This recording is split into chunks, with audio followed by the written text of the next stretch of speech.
comes. There'll be no throw. Cardinals manufacture the tying run. How beautiful is that? Line into right field. Herrera makes it a one-run game.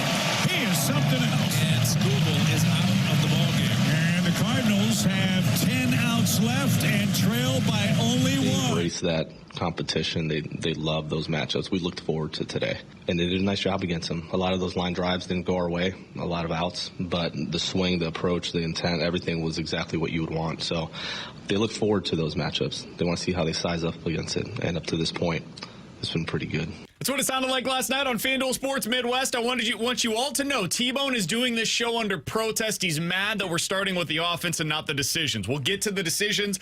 I think the biggest story from last night was the offense. The Cardinals' offense has been a topic of discussion for, 7 years here in St. Louis, Alex. It feels like every time we talk about them, it's, yeah, cool. They can do that against the mediocre pitchers, but just wait until they see a soft tossing lefty. That's one side of things. And just wait until they face a legit number one starter. Well, they've done that a lot this season. And more often than not, it's worked out for them pretty damn well, Alex. And last night was the latest example of this. Yes, they lost the game. But if you're looking bigger picture, last night gave you every reason to continue to be optimistic about the direction of the 2025 Cardinals. Here are some of the starters that the Cardinals have gone up against so far this year, Alex. I picked out what I believe to be, you can disagree on some of them, but what I believe to be the best starters that they have faced. And I'm talking about like relative to their peers. Pablo Lopez, Walker Buehler, Paul Skeens, Aaron Nola, Zach Wheeler, Framber Valdez, Hunter Brown, who's been amazing this year, Kodai Senga, Mitch Keller, Mackenzie Gore, Christopher Sanchez, Jesus Luzardo, Aaron Nola again, Cole Ragans, and Tarek Skubal. Of the pitchers on that list, you have 96 hits over 88 innings. You have scored 53 earned runs. That would equate to roughly a 5.5 ERA against you. Alex, those pitchers that I just mentioned, most of them are mid-3 ERAs, guys. And against you, they have a mid-5s ERA. This offense is legit, and it feels like every time I watch them get tested against a absolute number one bona fide starter, I come away more and more impressed. So yesterday, yes, they lost the game, but to me, whether it's that game or what they did against Cole Ragans or what they did against Paul Skeens twice, what they have done against Aaron Nola, this offense to me continues to be the storyline of the 2025 season. T-Bone, your thoughts? Well, I thought the offense looked good yesterday. No, I'm not going to you. You're boycotting this one. That was my biggest thing from this game last night. And I understand they lost, but the part for me, we ended the show yesterday talking about good luck with Tarek Skubal, good luck figuring out a way. He's a guy you're going to have to slug off of if you're going to want to beat him. And I'm watching this guy walk off the mound in a situation where the Cardinals could potentially take the lead in this baseball game. In what? Prior to the sixth inning, 5 2/3 he was able to get through. That, to me, is a telling spot where the Cardinals are at. Because you're right, BK, for the last however many years, every single time this Cardinals team went up against a top-tier pitcher, I expected them to get probably 2 hits, 0 earned runs, strike out about 11 times, and talking about how this offense isn't good enough. It's the concern about them going into the playoffs every time they've been in. Yep. It's like, okay, cool. Yeah, you've done it against the mediocre pitchers, but what about the studs? Because those are who you're going to see. You're not seeing the middle of their rotation. You're not seeing the 4 and 5 starters once you get to the playoffs. You're seeing 1, 2, and 3, and the Cardinals offense hasn't been up to snuff against those guys. This year is different, though. Maybe this won't continue, but so far this year, they have been great against even those top pitchers. And I actually feel like, and I'd love to see kind of what it is compared to the last couple of seasons, I feel like they've gone up against top-tier pitchers more in the early portion of this season than they have in the last 3 or 4 years. I don't know how I would look that up, and I'm not game going by to. game, and you probably should. Get your Excel sheet out. But what I'm saying is, yes, you lost that game, but the bigger picture for me was the fact that it does not matter who this team goes up against offensively. I am now it's a foregone conclusion that they will be competitive against that team's best pitcher and be able to stay in that game and frankly get to the bullpen earlier than you would have expected. And that is a massive advantage. We talk so much about how a team has to be elite at something if you want to be a team that could potentially go on a run. They're elite at defense. We know that. I don't know if they're in the elite category yet offensively. Top 10. It feels like they're trending in that direction, though. They're top 10. They have guys that come to the plate, and I just believe every time they go up there, they're going to find a way to drive in the runs. Ivan Herrera, like, Dude, Dude, what do I say?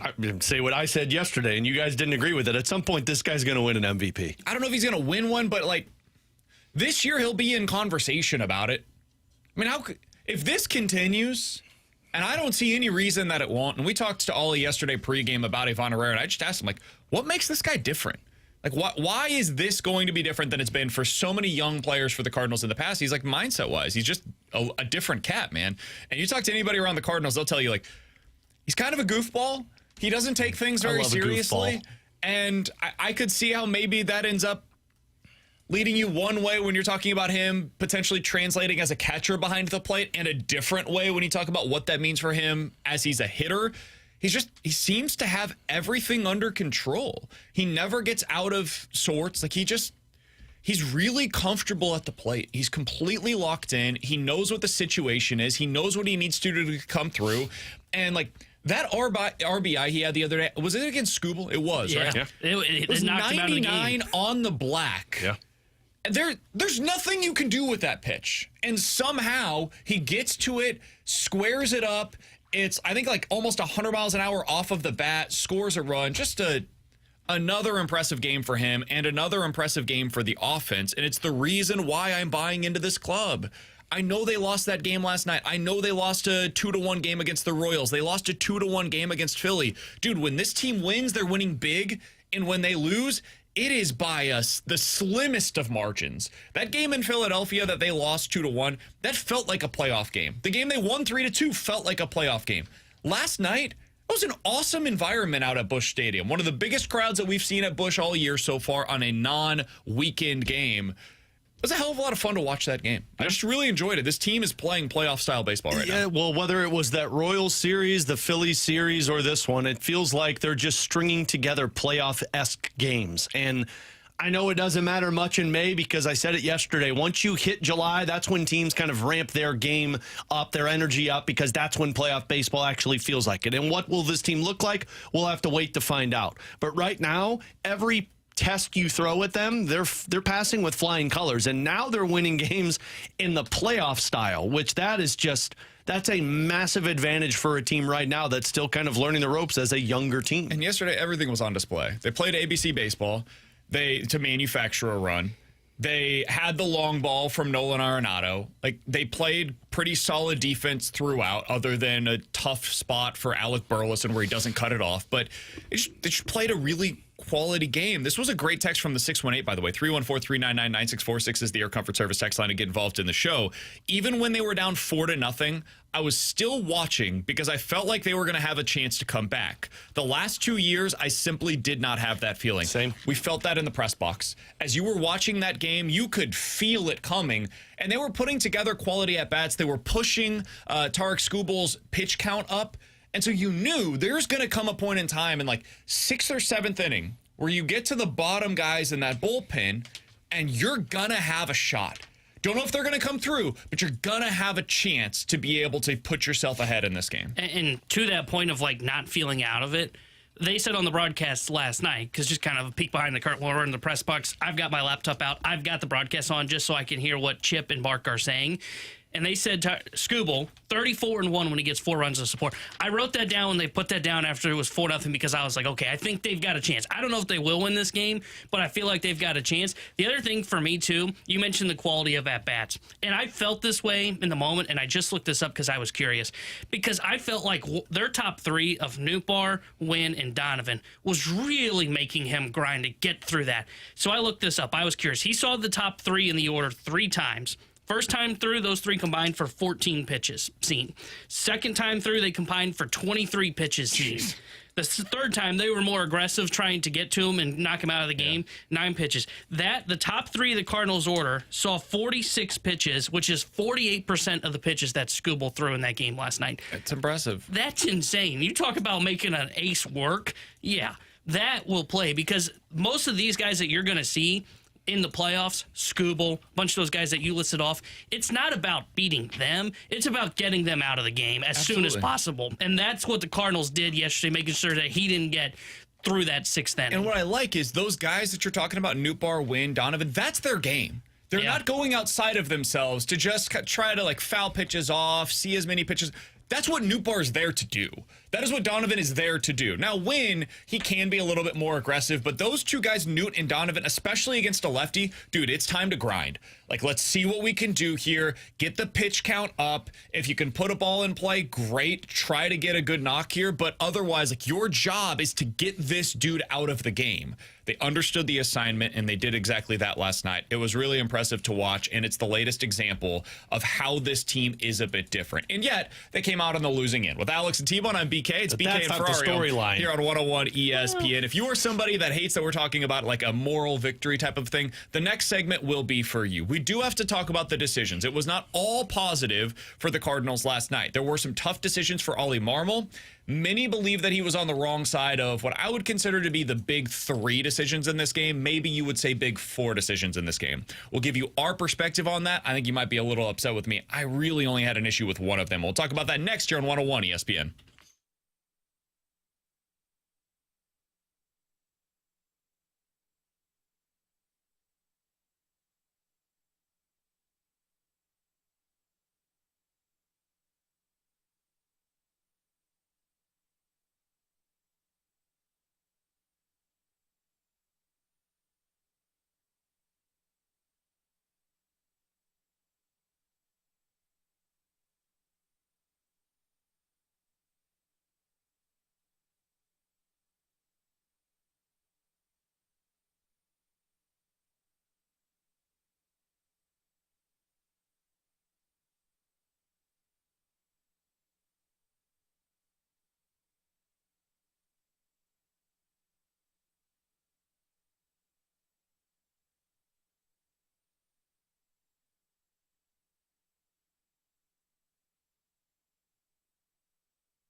pitch.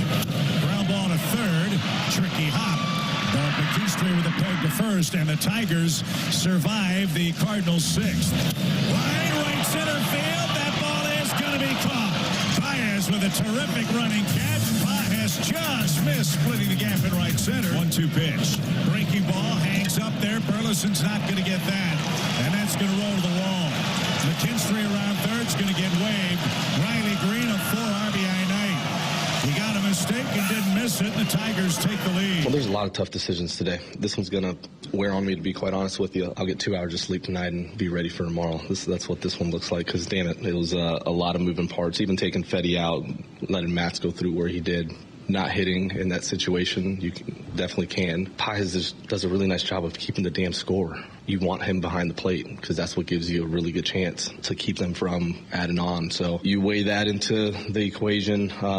Yeah, there's a lot of moving parts to that. That was Oli Marmol via FanDuel Sports Midwest last night after the game. I appreciated his candor when talking about his decisions that he had to make in that game, Alex. There were really 4 of them that people have honed in on. One, the first pitching decision that he had to make, removing Eric Fetty from the game. Fetty's pitch count was certainly not high at that point in time, but he had allowed a lot of hard contact. He had thrown 63 pitches. He decides to go to Steven Matz. They have the off day tomorrow, Alex. They've got most of the back end of the bullpen available for today.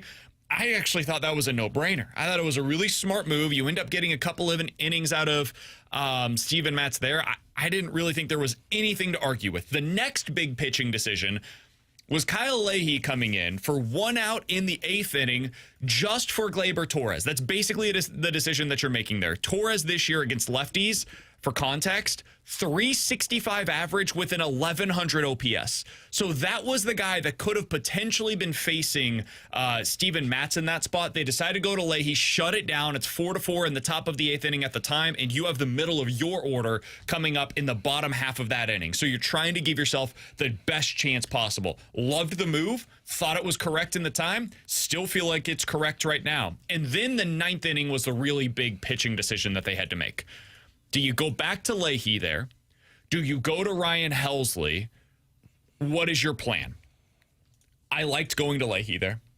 I like going to Leahy because he's been great this year. Frankly, he's been better than Ryan Helsley has been so far this year for you, and it leaves Ryan Helsley for the potential of the 10th inning with the runner on second.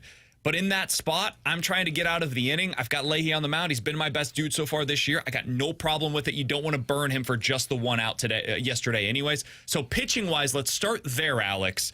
Did you have any issues with the way that Oli managed the game pitching-wise in that game? Because I personally did not. I thought he actually pulled all of the right levers in that game. I think he absolutely pulled all the right levers because Steven Matz has been great, and he was great for him in the Leahy one. I mean, we've had this argument earlier this season about going to Leahy or going to Ryan Helsley, and I understand his reasoning of waiting to go to Helsley, but Leahy's been lights out for this team. So, look, he gave up a run. It happens. He's been great all season long. I didn't have the tight butt cheeks in that moment. If he's bringing in Joe Romero or something like that, we've got bigger issues. It might have been a little tight. Yeah, very tight, not just a little. But for that one, no, I had no problem with the pitching. The problem that I had was the hitting. We'll get to those. Yeah, I thought the pitching decisions, I agree with you guys. I didn't mind them. Like, you look at when he goes to Steven Matz for McKinstry and Riley Green.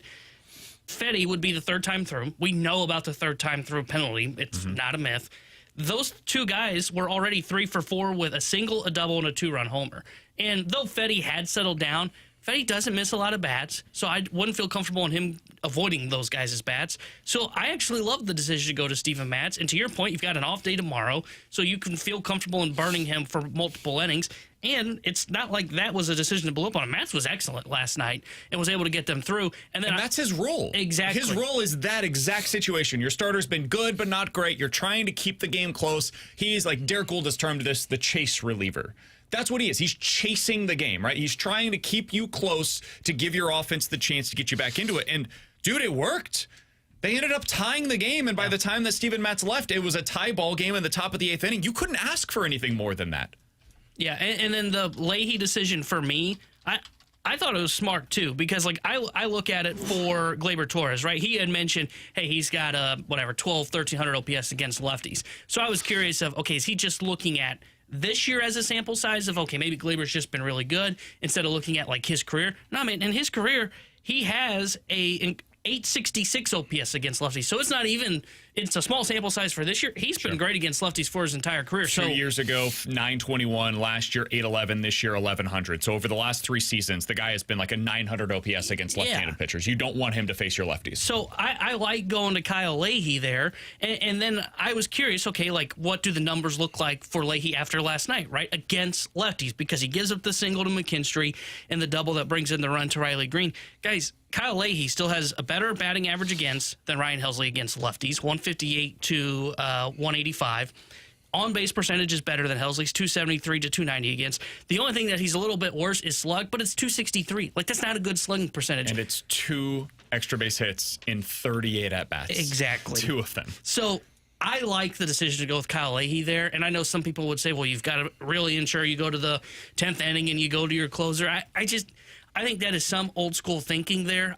Kyle Leahy, I agree with what Oli said, man. To me, they have 2 closers. To say Leahy's pitched better than Helsley this season. So I have no issues with that decision. And I actually like, because I've brought this up off air before too, and that one is not the example I would use for this kind of thinking. But if you were at a bottom of an order going into the top of the 9th, I think there's a fair argument to say you don't use your closer in that spot, because when you get to the 10th inning, if it's tied, that is a much harder spot to throw up a 0 because 100%. There's a runner at second base. And you got the best dudes coming up. Exactly. I thought he played it brilliantly with his pitching yesterday. I thought he was aggressive in all of the right ways. I thought he managed that game extremely well. The process was good in all of them. The results just weren't. Like, you got beat. Your best dude got beat by their best players, and sometimes that happens. On the offensive side of things, I felt a little differently. Now, I am somewhat conflicted on one of these, Alex. In the 6th inning, to me, that was the spot. If you remember, that was when they push Skubal out of the game. Herrera has that RBI single that scores Mason Wynn. Then you've got Arenado. He singles as well. And so you've got a decision to make. They've got a right-handed pitcher in the game, and you've got Jordan Walker coming to the plate with Pedro Pajes on deck. This is with 2 on, 2 out at the time. They let Jordan Walker hit there. I thought that was an okay decision. It could have burned you, but I thought it was a more than reasonable call. I thought it was an okay call because it's clear in that next spot you're going to Pedro Pajes, or you're going to be pinch hitting, I thought, for Pedro Pajes. They decide to let Pajes hit. At the time you're down 4-3, bases are loaded, 2 outs. Alex, the pitcher on the mound, had a 1,200 OPS allowed against lefties this year and a 400 OPS against righties this year going into last night. So he was excellent against righties and terrible against lefties. Burleson this year against right-handed pitchers, 305 average, 805 OPS. Pajes this year against right-handed pitchers, 235 average, 660 OPS. To me, it was no contest. Mm-hmm. That is the spot. You get Skubal out of the game, and the benefit is seeing Hannafy. That is your prize for finding a way to beat the big boss, right? You got Skubal out. This is the guy you wanted to see, and this is the matchup specifically that you chase him out of the game, trying to get in this opportunity down by 1 run, bases loaded. To me, that was the move where you put Alec Burleson into the game for Pedro Pajes. It's the one spot, really, that I thought, man, I think they missed something here. I understand that they really wanted Pedro Pajes to be in the game defensively behind the plate. But, man, that defense, while important, you do have the extra catcher on the roster, and Alec Burleson's role is for this spot. The same reason you were aggressive with Steven Matz, because you have that to deploy. You have that now as your benefit. That's the same reason that you deploy Alec Burleson in this exact situation. This is his role for you in this game. I thought they missed it. Yeah, I did too. I thought that when I was watching it, I couldn't believe that Pedro Pajes was taking that at bat. And I can understand the thought process from Oli of like, look, if we lose Pajes, then we lose the ability to keep games tight from behind the plate because defensively you're taking a step back and you get concerned. But, man, you're down by a run, and you've got the opportunity to go up by a run here because one or three. Yeah, but one blast right up one of the foul lines, you're talking about 2, maybe 3 runs scoring, and you're going up by 2 runs. And with Alec Burleson at the plate right now, he's one of the guys I feel confident in when he's taking an at-bat. And you know what? If that happens and then the defense behind catcher or behind the plate with catcher, if it's Pozo, if that blows the game up, then so be it. We weren't destined to win that game. But I'm not going to lose the game based off of an at-bat. Now, they tied it, which it's hard for me to be so upset about it because they just weren't able to get the lead. But that was a moment right there where it felt like, all right, that's your opportunity to kill off the Detroit Tigers, and you didn't take it. The other thing is, like, in that spot, you then burn Burleson there. Like, that's it. He's out of the game entirely after he takes that at bat. You put Pozo behind the plate, and then it allows you to make other decisions as you go along, whether that be pinch hitting, defensive substitutions, all of that stuff to get your best dudes out there. T-Bone, I think we're both on the same page on that one, basically. Do you want to go to the next one in the 8th inning now? Well, I want to add, too, on the Burleson one just real quick. Like you mentioned, the splits, when you're looking at OPS and stuff like that, we're heavily in favor of that. It also, I think, is worth noting that Hannafy, what's the one thing that they've mentioned as kind of part of the issues for the struggles for Burleson so far this year? Swings at everything. He swings, but he chases too, right? He's chasing out of the zone as he swings at everything. Hannafy is the first percentile, so one of the worst in baseball at whiff rate and chase percentage. Like, you couldn't draw up a better matchup to go to Alec Burleson there. And I understand, yes, now you did burn Burley's. Now you don't have a pinch hit opportunity. I'm just going to say it, and I said it at the time when we were up in the press box. To me, that game was potentially won or lost in the 6th inning. And look, I know they tied it. It's hard to be critical of them because they did tie the game, even though they still lost. But it's about that process. It's about exactly. You don't judge it based on what happens later. You judge it based on what happens right here. And that at-bat may not have been a tie. That at-bat may have been a 1-run lead or a 2-run lead or even a 3-run lead. And it might have failed. And like, there's no guarantee. Burleson may have, like, softly hit this thing over to first. He gets out of the inning, and it's the exact same situation. Sure. That totally could have happened, and then you don't have Burleson later in the game. You got to take your shot there, in my opinion. That's my personal opinion on the matter. And I'll say this too. Some people, because we were talking with other media members up in the press box, and there were some that were saying, hey, it's just too early. It's the 6th inning. And we got that on the YouTube chat. That's what I was just about to bring up. The Devil's Crotch says, too early in the game to make that move. They were able to use Burleson for an at-bat later in the game when it meant something again and could have put them ahead.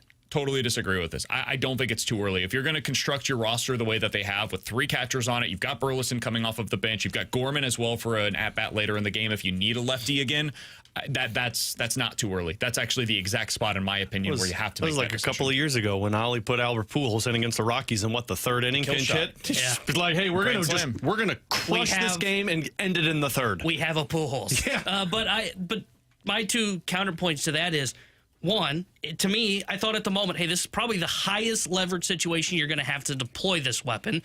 And to be fair, that was their highest leverage spot. When they did go pinch hit for Jordan Walker in the 8th inning, there was only a runner on first. So you had an opportunity to pinch hit for Burleson against a guy that doesn't get guys to chase, doesn't get a lot of whiffs, a guy that is a bat-to-ball skill hitter with 2 guys in scoring position and the bases loaded. When you use him, and you burn your best pinch hitter, which then allows them to they pitched around him to go back to Paz and try and force your hand.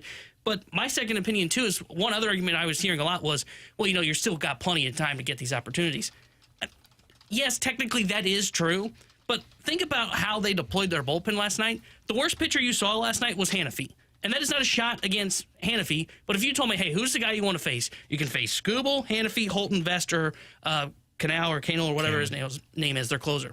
Okay, give me Hannafy, especially if the bases are low. Like, that was the best opportunity. You're going up against elite bullpen arms as you get later into that ball game. Somebody on the text line, 314-399-9646, says the Air Comfort Service text line. These are all fair questions to ask after the fact. 636 says, had the relief pitcher already faced 3 hitters? If so, you potentially burn Burleson for a new pitcher. No, that's also part of what played into this. Mm-hmm. He would have been the 3rd hitter in that inning. So you were guaranteed to get that matchup. There was no way. They're stuck. They're locked into that reliever for that at-bat. So to me, it made all the sense in the world. I understand, there are some, and this was certainly Ollie's perspective after the game, say it's too early. You don't want to lose the defense. You don't want to burn 2 position players from your bench for that one spot when you don't have any guarantee that it's going to work. I understand all of that. That is the downside. That is the downside of making this kind of a move. The upside is, you give yourself like 700 points better in the OPS expected matchup there. All right, the other thing, the other big move that we've been referencing that took place later on in the game was in the bottom of the 8th inning. You have Contreras, Herrera, Arenado up early in that inning. Herrera walks, and then you have Walker come up to the plate. 1 on, 2 out in that spot. Burleson pinch hits for him. So you've got Burleson coming in. They clearly pitch around him. Like they wanted nothing to do with Alec Burleson in that spot. Why? Because they knew Pedro Pais is coming up behind him, which also tells you if you're the Tigers manager, this was the matchup that you were also seeking. Go back to the 6th inning. They probably also wanted that matchup there as well. Anyways, I digress. In that spot, they could have pinch hit Nolan Gorman for Pedro Pais. They decide not to do so. Now, this one to me was very much not as clear. I actually think you can make a pretty strong argument Pais hitting in that spot was the exact right call, because the pitcher at that point in time did not have significant splits. In fact, they're kind of reverse splits vest. He's better against lefties than he is against righties. So far this year, if we're just being honest, Pais has been a better player for you, better hitter for you than Nolan Gorman has. So production-wise, it made sense to stick with Pedro Pais in that spot.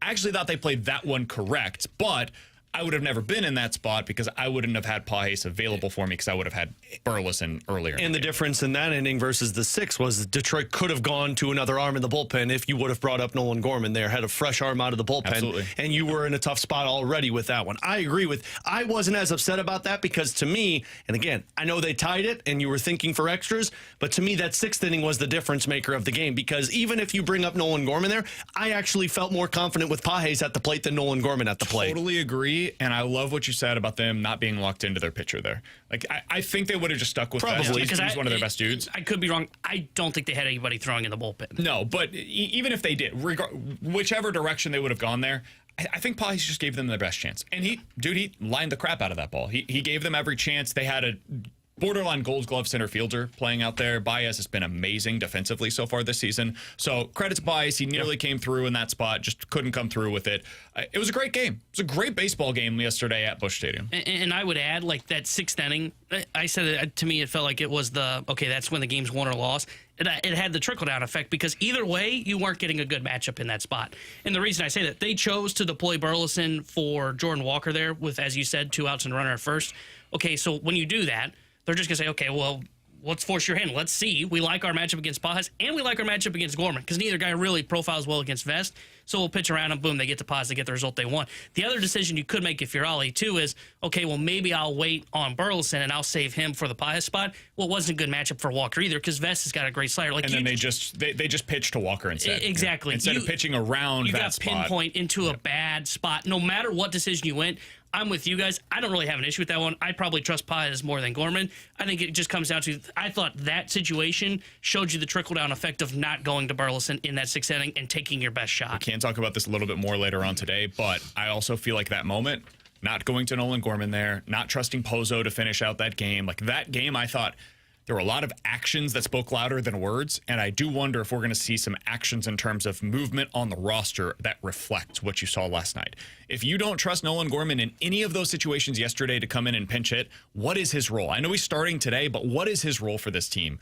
And is he going to be able to get enough at-bats to make it worthwhile for him to be here over the next few weeks? That is something that I think is at least worthy of consideration right now. I would also add, hey, man, if Pozo is not going to get that game last night and he's not going to play today, Herrera is behind the plate today in today's game, at a certain point in time, it's this 3-catcher situation with him being around probably just isn't worth doing. This feels like what the 3-catcher situation a couple of years ago was with the third guy that we were told it was all about his vibes. Tres Barrero. Yeah, and I'm not saying that's what this is because Pozo's actually contributed a little bit. I forgot about the Vibe King. But it does feel a lot like, okay, why is Tres Barrera here? Because he's not doing anything. Yeah, and I think there are limited options that you can go to there, but we can talk about those later on today in the show. 314-399-9646 is the Air Covered Service text line to get involved in the show. Questions and answers in 15 minutes. But next, there's a really good piece earlier today from Jeremy Rutherford. He has 2 questions. One, does Sam Bennett make sense for the St. Louis Blues? We'll talk about that. T-Bone had an interesting comparison for him. Also, what is the plan with the defensive core, and what does it mean for Justin Falk and Nick Leddy? We'll talk about that next here on 101 ESPN.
Taryn Hendrickson here. They Sports Center update driven by Johnny Londoff Chevrolet and Johnny Londoff Autoplex. Cardinals fell to the Tigers yesterday 5-4.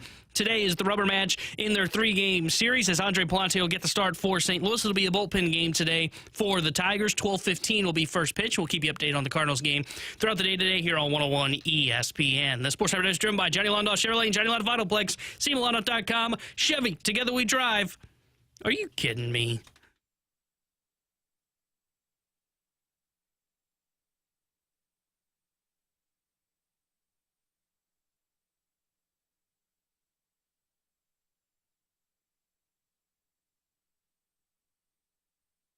Alongside Alex and T-Bone, I'm BK. So there was a really good piece by Jeremy Rutherford, a mailbag earlier today over on The Athletic. And Alex, he brought up a few things that I think we wanted to get to here on BK and Ferrario. By the way, if you want to hear Jeremy Rutherford on the Last Minute Blues podcast, you could do so. 101ESPN.com, the free 101ESPN app, and YouTube.com/101ESPN STL is where you can go to find all of that. The Last Minute Blues podcast records every other week throughout the Blues off season. And so you'll be able to hear Alex, JR, Donnie Fandango as well. They do a fantastic job over there. Their latest podcast was just posted a little bit ago, so you can check that out. Please do so after 2 o'clock, but make sure you check that out over on Or YouTube. during commercial breaks and then just pause it and go back to it. But as the kids say... We prefer you listen to the commercial breaks here on 101 ESPN. That's a really good point. That's how we get paid, so if you could, really just wait until 2 o'clock. That'd be great. That's fine. Wait till 2 o'clock. You can do that one. Actually, if you want to go back and listen to the commercial breaks multiple times and then go ahead and buy products from every single one of those places and make sure they know you heard it on 101 ESPN, that would be ideal. And if you're a business that wants to be part of those commercials, BK and Ferrario wide open. But as the kids say, T-Bone, that new Epi that just dropped, it's lit. We need No some one new says windows, that. personally. Do you? We could use some landscaping. We need some landscaping and some kitchen. We got some counters. There you go. Oh, we've got a bathroom renovation that we need in a bad way. I could do that one for you. Yeah, well, if we could have somebody that wants to advertise. Well, we can, but you could pay me and I'll do it for you. All right, let's get to Sam Bennett. So he's the topic of conversation again? For the St. Louis Blues. I feel like it's going to be this way really up until July 1st. Yeah, because he scores every single playoff game. He's pretty good. So JR was asked a question. Armstrong has mentioned his desire for a 200-foot forward. Any thought on who it might be and how that fits into our salary cap? JR's answer was the following. Let's operate under two assumptions. One, the Toronto Maple Leafs' Mitch Marner would be too rich for the Blues' blood at a projected $14 million AAV. Seems reasonable. Two, center, not on the wing, is the focus. He said if those are the assumptions, then Bennett, a pending UFA, would be attractive. He doesn't bring more offense than Shin, and his defensive numbers aren't overly impressive, but he plays a hard style and he contributes on both ends. He'll be 29 in June. The projection for his next contract is 7 years at about 7.5 per year. That might be too much term for the Blues, but they'd be getting a player who had won recently with the Panthers and would make them more competitive right now. T-Bone made a comparison for Sam Bennett earlier today, and my immediate reaction was like, just to throw up in my mouth because it's ridiculous. And then I thought about it a little bit more. Don't say it, quote. I thought about it a little bit more, and I was like, I kind of understand the point you're trying to make there. T-Bone, what was the comparison that you made for Sam Bennett among a former Blue that they'd let walk? Yeah, every time I keep hearing somebody say he plays a hard style, contributes at both ends, and we've talked about it, the offensive numbers just aren't really there for him. He's really good, but he's not great. I couldn't help but then finally come to the conclusion of, is this just David Backes 2.0 on the market? Now he's a little bit younger, and the reason I bring this up, and it's kind of why I've now kind of convinced myself that the Blues aren't doing this. Backes, when he ended up hitting the market as a free agent, he was going into his age 32 season. For Bennett, he is going into his age 29 year. But I looked this up today. Through their age 28 seasons, Bennett has more goals, slightly more assists, and more points, but he has played more games because he got into the league at 18 compared to Backes 22. But if you go by a point per game basis, Sam Bennett so far through his age 28 season is at 0.49 points per game. David Backes was at 0.61 points per game. So slightly better in that regard. And Backes at that time, that offense was probably a little bit better because it was more of a defensive league.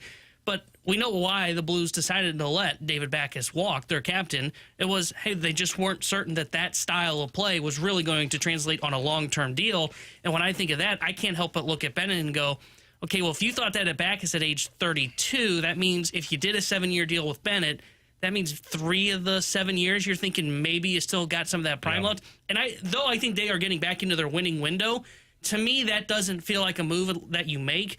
unless you feel like you're getting ready to enter into that Stanley Cup contender window. So I've kind of convinced myself this feels like the Backus situation, and I don't think the Blues will make this deal. If you adjust for era, I do think it changes things a little bit. A, Backus for his era was a little better in terms of the point production. He just was.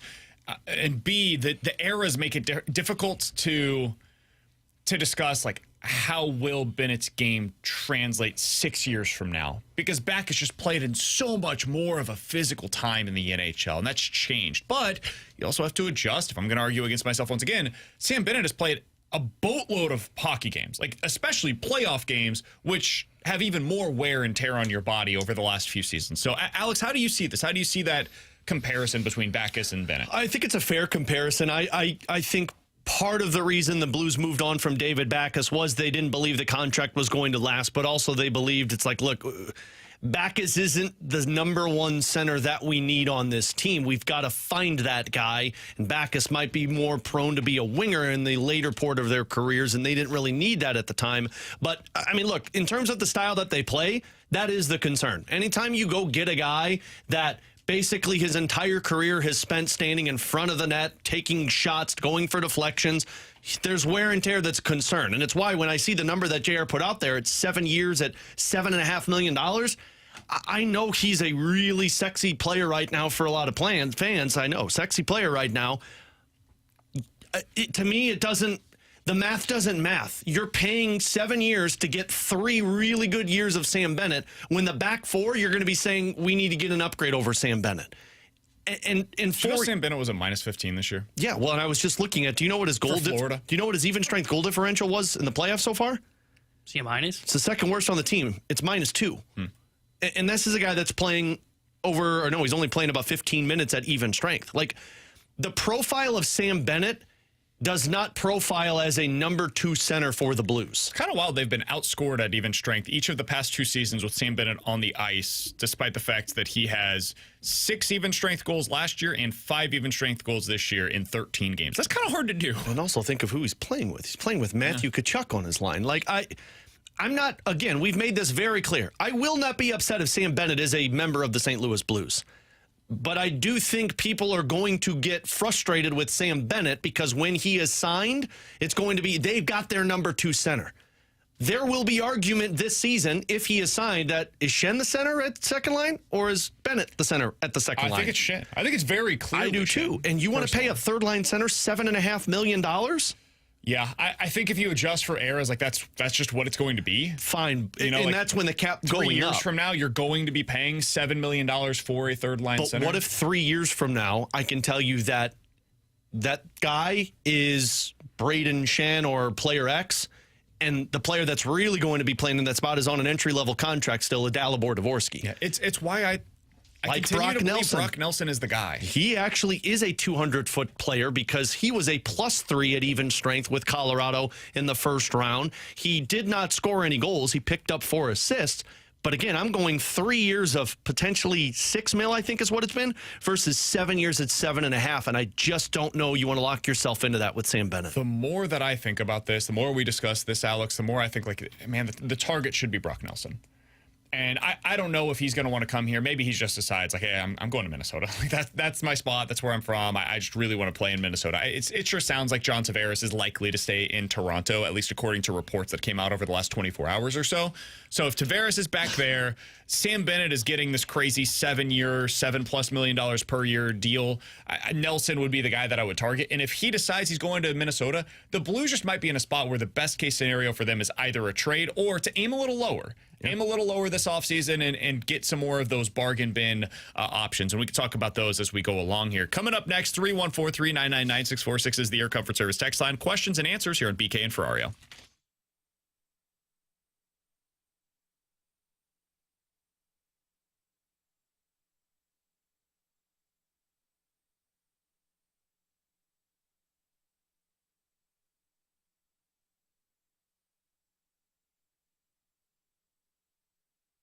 Alex Ferrario with you to tell you about my friends out at Classic Air Care. If you're in the market for a new HVAC system, or if you're in the market to find a company that's going to make your old HVAC system work, then it's time to call Classic Air Care. You've heard me talk a ton about them, whether I've been using them since 2016. My family is the biggest reason I use Classic Air Care because my dad has been using him for his old unit for the last 30 years, and it's because of the customer service. It's because of the technicians that come out and actually care about the work that they're doing. They have the honest conversations with you. They show you kind of what they're looking at and looking for to maintain that unit that you have in your home. Like this one from Michelle over on the Google Plus account, where you can see all of the thousands of reviews. John provided exceptional service, appreciated his knowledge and professionalism. He gave me an honest status of my HVAC unit, as well as educated me on some changes that I should make. Additionally, he made me aware of some surrounding things to look out for and be aware of as it relates to my AC unit. So give the company that has been making people comfortable since 1926 a call today. Or you could schedule online, schedule the maintenance agreement opportunity to have them come out and check your unit. It's Classic Air Care and classicaircare.com.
314-399-9646 is the Air Comfort Service text line for questions and answers. If you guys have any questions, go ahead and get them in right now on the Air Comfort Service text line. From the 314, Alex, who do you think is more likely to be dealt this offseason? Is it Nick Leddy or Justin Falk? I think it's Nick Leddy. We actually talked about this on the Last Minute Blues podcast, T-Bone. You can go check that out if you'd like. New Epi. It's lit. Would you quit trying to act like the cool kids? New Sorry. Epi is not a thing. I know, sorry. I don't think you can move Justin Falk. I know his no trade becomes modified with 15 teams, but JR pointed it out in his mailbag. Like, I don't know if teams are breaking down walls to try and acquire Justin Falk, who was fine for the Blues this year. I do think a team might look at Nick Leddy and say, we could use a guy on 1 year for $4.5 million. You'll have to pay to move on from Justin Falk. I don't know if you have to give up anything if you move on from Nick Leddy. And then in an ideal world, you can go out there and either find a right-handed defenseman or, you don't have to use Justin Falk as much in your top four. But I'm not actively pursuing trades, but I think teams might be interested in Nick Leddy over a Justin Falk. So I would say it's more likely that that Nick Leddy was traded. I think we're on the same page there. All right, from the 314, guys, the Blues shouldn't be bargain bin buying any longer. This team can win now. And as you said, BK, let's get Binnington another one in his prime. Enough of this House of Horrors with multidimensional windows. This window BS started in sports about 5 or 10 years ago, and it's getting old. Somebody's getting was that a texter or did you just do that? No, that's real. The Blues can win now. There's not a fixed blueprint on how to win a championship. I'm going to add this in. Let's go Blues. That person is angry. I do kind of respect this whole, what are we doing with the window BS? But it's real. I'm sorry. It's the reality, especially in a capped sport. You do go through the ebbs and the flows. It's hard to be a consistent contender. And honestly, I think that's actually what's fake.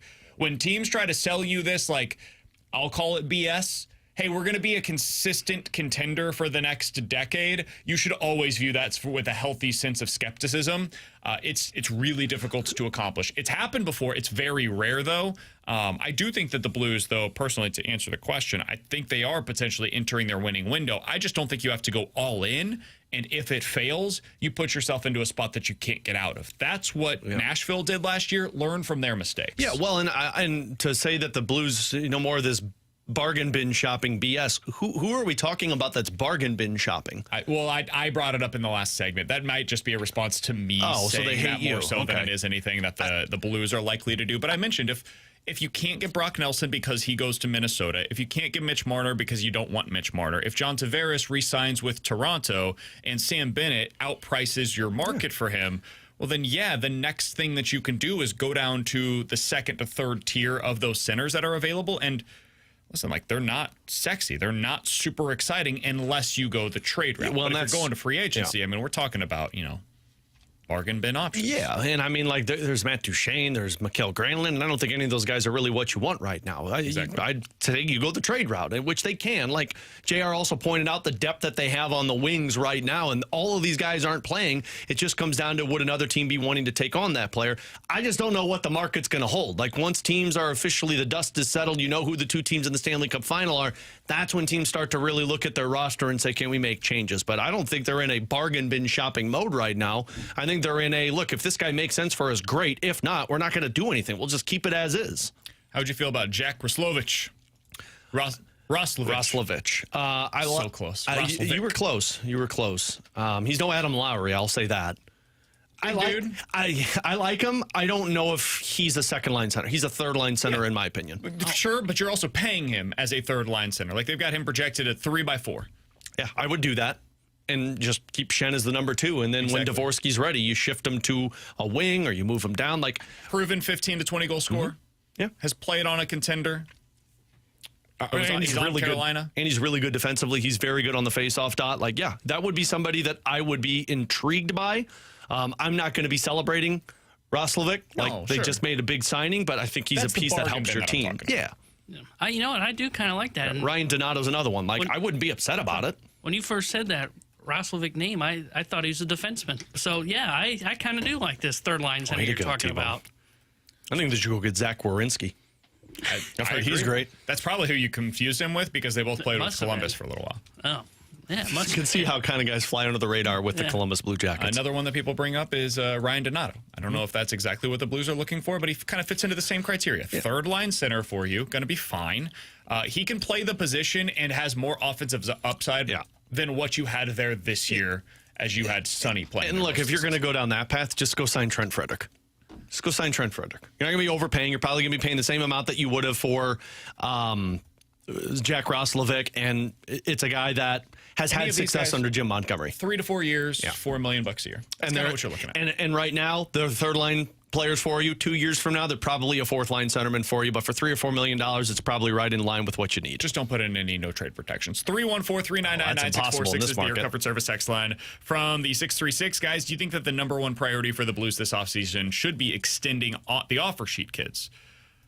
I don't know about the number one priority. I think that's one of those things that I would look to do prior to training camp. Yeah. Because just based on order of operations, I want to see what I have elsewhere before I decide exactly what I'm willing to offer. Now you're starting to sound like the Edmonton Oilers and how you lost the 2 offer sheet boys.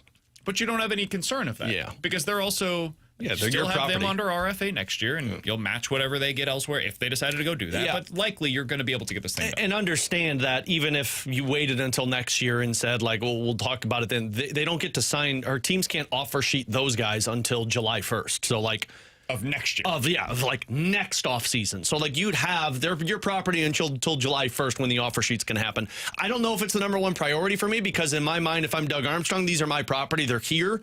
I need to upgrade the team so that these guys want to stay here. So my priority would be the centerman position and then go on from there. Agreed. Last thing here from the 314. Guys, there is no scenario in which Braden Shen is the number 2 center next year. Stop it. There is a scenario, and it's actually probably the most likely scenario. Yeah, and I don't understand how we're acting as if that would be a bad thing, because when Holloway, Shen, and Kyrou were playing together, we were all acting as if that was their best line. Dude, let's just be honest. Braden Shen, if you just put the blind taste test of Braden Shen versus Sam Bennett out there, you had nothing else supporting them other than just you saw what their numbers have been, you saw what they have been in their careers. Braden Shen's a better player in his career than Sam Bennett. Now, Sam Bennett's younger, but otherwise, there's real reason to believe that Braden Shen would be the number 2 center over Sam Bennett next year. So even if the Blues went out there and made the big splash, there's not a guarantee that that guy outperforms Braden Shen. So keep that in mind. I understand the Sam Bennett desire because he plays a Blues type of game, but I truly think that if you give that guy 7 years, by year 3, you're going to be talking about we are stuck with this contract. All right, 314-399-9646 is the Air Comfort Service text line. You give us 2 scenarios. We'll tell you which one is more likely. That's coming up at 12:15. But next, is Jordan Walker starting to turn it around? There's been some actual signs of life in his bat. We'll talk about that next here on 101 ESPN.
It's an infield hit for Walker. They're loaded with 2 outs. Jordan Walker has been better lately. That doesn't mean he's been great, Alex. I'm not ready to write him in pan as like, hey, next stand mutual, ready to go. Go ahead and build the statue right now. But Jordan Walker, when you look at it, in his last 6 games, he's 5 for 14. That's a .357 batting average. He has a double. He has a home run. He has 5 RBIs in that stretch. Yesterday came through in a big spot. It wasn't a perfectly hit ball, but hey, man, he hit it hard. He hit it through the gap, and a shortstop had to make a great play in order to save a run. That's what you need out of Jordan Walker. So yesterday, T-Bone and I were out at the ballpark, and we were talking to Oli Marmol prior to the game with the assembled media, and he was asked about Jordan Walker and some of the things that he's been doing behind the scenes to try to make his swing work better for him. Here's what he had to say and why Oli Marmol is confident, cautiously optimistic, I think would probably be a better way to phrase it, that this is going to be the thing that works. I'm hoping the hand position thing can hold for him, because it's one thing when we know it gets him into a better position. It's another when he feels comfortable doing it, right? When those two things match up, that's a positive. So my hope is that it remains a positive. Change, and then it's this. That's our hope, but you know how this game works. I mean, They could have, they could not, they could. correct, but he feels comfortable with that, and it does get him, when you break it down, into a better position to go from. So there's hope that he can continue to make good contact. That was Oli Marmol. The back and forth there is with Jeff Jones of the Belleville News Democrat. Jordan Walker, is just, it looks better lately, Alex. And we saw this at the beginning of the season where it's like, oh, man, like the production isn't necessarily following, but you start seeing it. The process looks good. Hey, man, even the batted balls, like you look at this, here's some of his batted balls dating back to the Philly series, okay? 104, 107, 108, 111, 108, 101 off of the bat. He's hitting the ball hard. He's making more contact. This is the version of Jordan Walker that we were hoping to see. Are you buying it, Alex? I'm starting to buy it. Like, you can see the confidence kind of slowly coming back to Jordan Walker. And look, if it's a hand thing, that's going to take some time to work through it. And he's been working on the side. They've been kind of putting him in and out of the lineup. This isn't ever going to look like a superstar. And that's where I feel like people are judging Jordan Walker. Like, before people can say it's like, oh, things are better, it's when he's looking like Ivan Herrera. And I don't think that's going to happen this season. I think this is a slow progress. I think you've seen the defense take a massive step this year. He's looking like a guy that is actually saving you games with his defense in the outfield. And the offense is just improving. And I know that's not a fun thing to measure right now, but from where he was the last year versus now, it's an improvement with Jordan Walker. And by the end of the season, you hope that you're not talking about him looking like he's improving. You hope that you're talking about, yeah, the consistency is there for Jordan Walker, and now you take the next step. That's the whole progress of this season with him. You start off by saying, look, we've got work to do. You get the work done, and by the end of the season, cool, we've got a guy who's starting to make strides into the everyday outfielder that we think he can be. Yeah, I think the word that you used to kind of describe tossing to that, cautiously optimistic, would be about where I am. You know, because it does look better, but there's still times where you look at his at-bats, and like last night, for example, and look, he was going up against Scooble. Like, he's not the only guy, but it does feel like he's constantly down in the count, constantly, and still chasing after that slider low and away, or now the lefties, what they're really going to on him that I've noticed lately is that changeup low and away. So it does feel like he constantly is getting in a spot where it is, oh boy, here we go again. Okay, we're back in. We got to battle in this count again. But to his credit, what he is doing now is when they do give him a fastball and it is in the heart of the plate, he's at least making contact on it. Maybe he doesn't end up in a hit, but to your point, I mean, you read off some of the hard hit balls lately. He's kind of making contact on mistakes again, which that's okay. So that's why I'm a little bit cautiously optimistic that, okay, things do look better. He is kind of taking advantage when mistakes come his way. Hopefully that starts to build confidence, and then hopefully within like 2 weeks we are looking at him going, okay, maybe he's figured this out. And you look at it, the underlying numbers are supporting what we're seeing, right? The average exit velo over the last week is 96 miles per hour. You look at the expected numbers, 285 average expected, 585 slug expected. That's not to tell you that he's like fixed. This is all going to be good. He's Jordan Walker, the savior of the franchise that they had sold him to be. None of that is necessarily true. But for 1 week at least, it's looking better.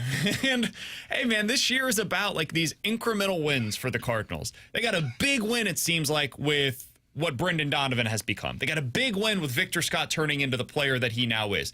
They're getting a, like, not just a win, like a jackpot, Yahtzee-style win with what we've seen so far from Ivan Herrera. And Matthew Liberat's why I feel like fits into that criteria as well. If Jordan Walker can be like a, hey, you bet $5, won 10, we'll take that at this point in time, because it sure felt like you had lit $5 on fire previously. So it's been better. The process looks better. The results are starting to follow. And fingers crossed, they've had so many different things that they've tried with Jordan Walker. I've just got my fingers crossed this is the one that sticks. And I think what Oli said there is most important. It's about what Walker thinks is going to work. Because they've tried a bunch of different stuff, and maybe for other guys, those tweaks would have worked. But Walker seems to revert back to what it was previously that felt comfortable for him. And if this feels comfortable and he's good with going with it long term, hopefully it ends up getting him into a better hitting position so that way he can have long-term success. All right, in 15 minutes, there's a chart that was released earlier today over on The Athletic about how payroll will influence the quality of your team over a 3-year sample size. We'll get into that and what it means for the Cardinals long-term in about 15 minutes. Coming up next, more likely to happen here on BK and Ferrario.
314-399-9646 is the Air Comfort Service text line for more likely to happen. You guys give us two scenarios. We will tell you which one is more likely. All right, Alex, start with this.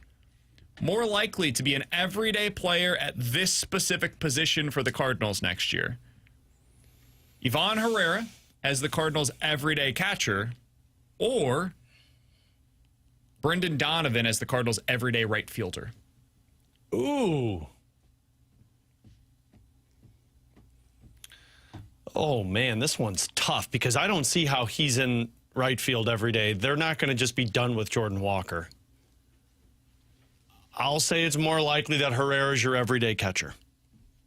I think if Brendan Donovan isn't at an everyday position, it's second base next year. And by everyday, I mean 2 out of 3. You know, that's not every basically day. the qualifications. For Oh, well, this caveat. Yeah, well, Sorry, well, now I'll go Brendan Donovan in right field. I shouldn't have even said it.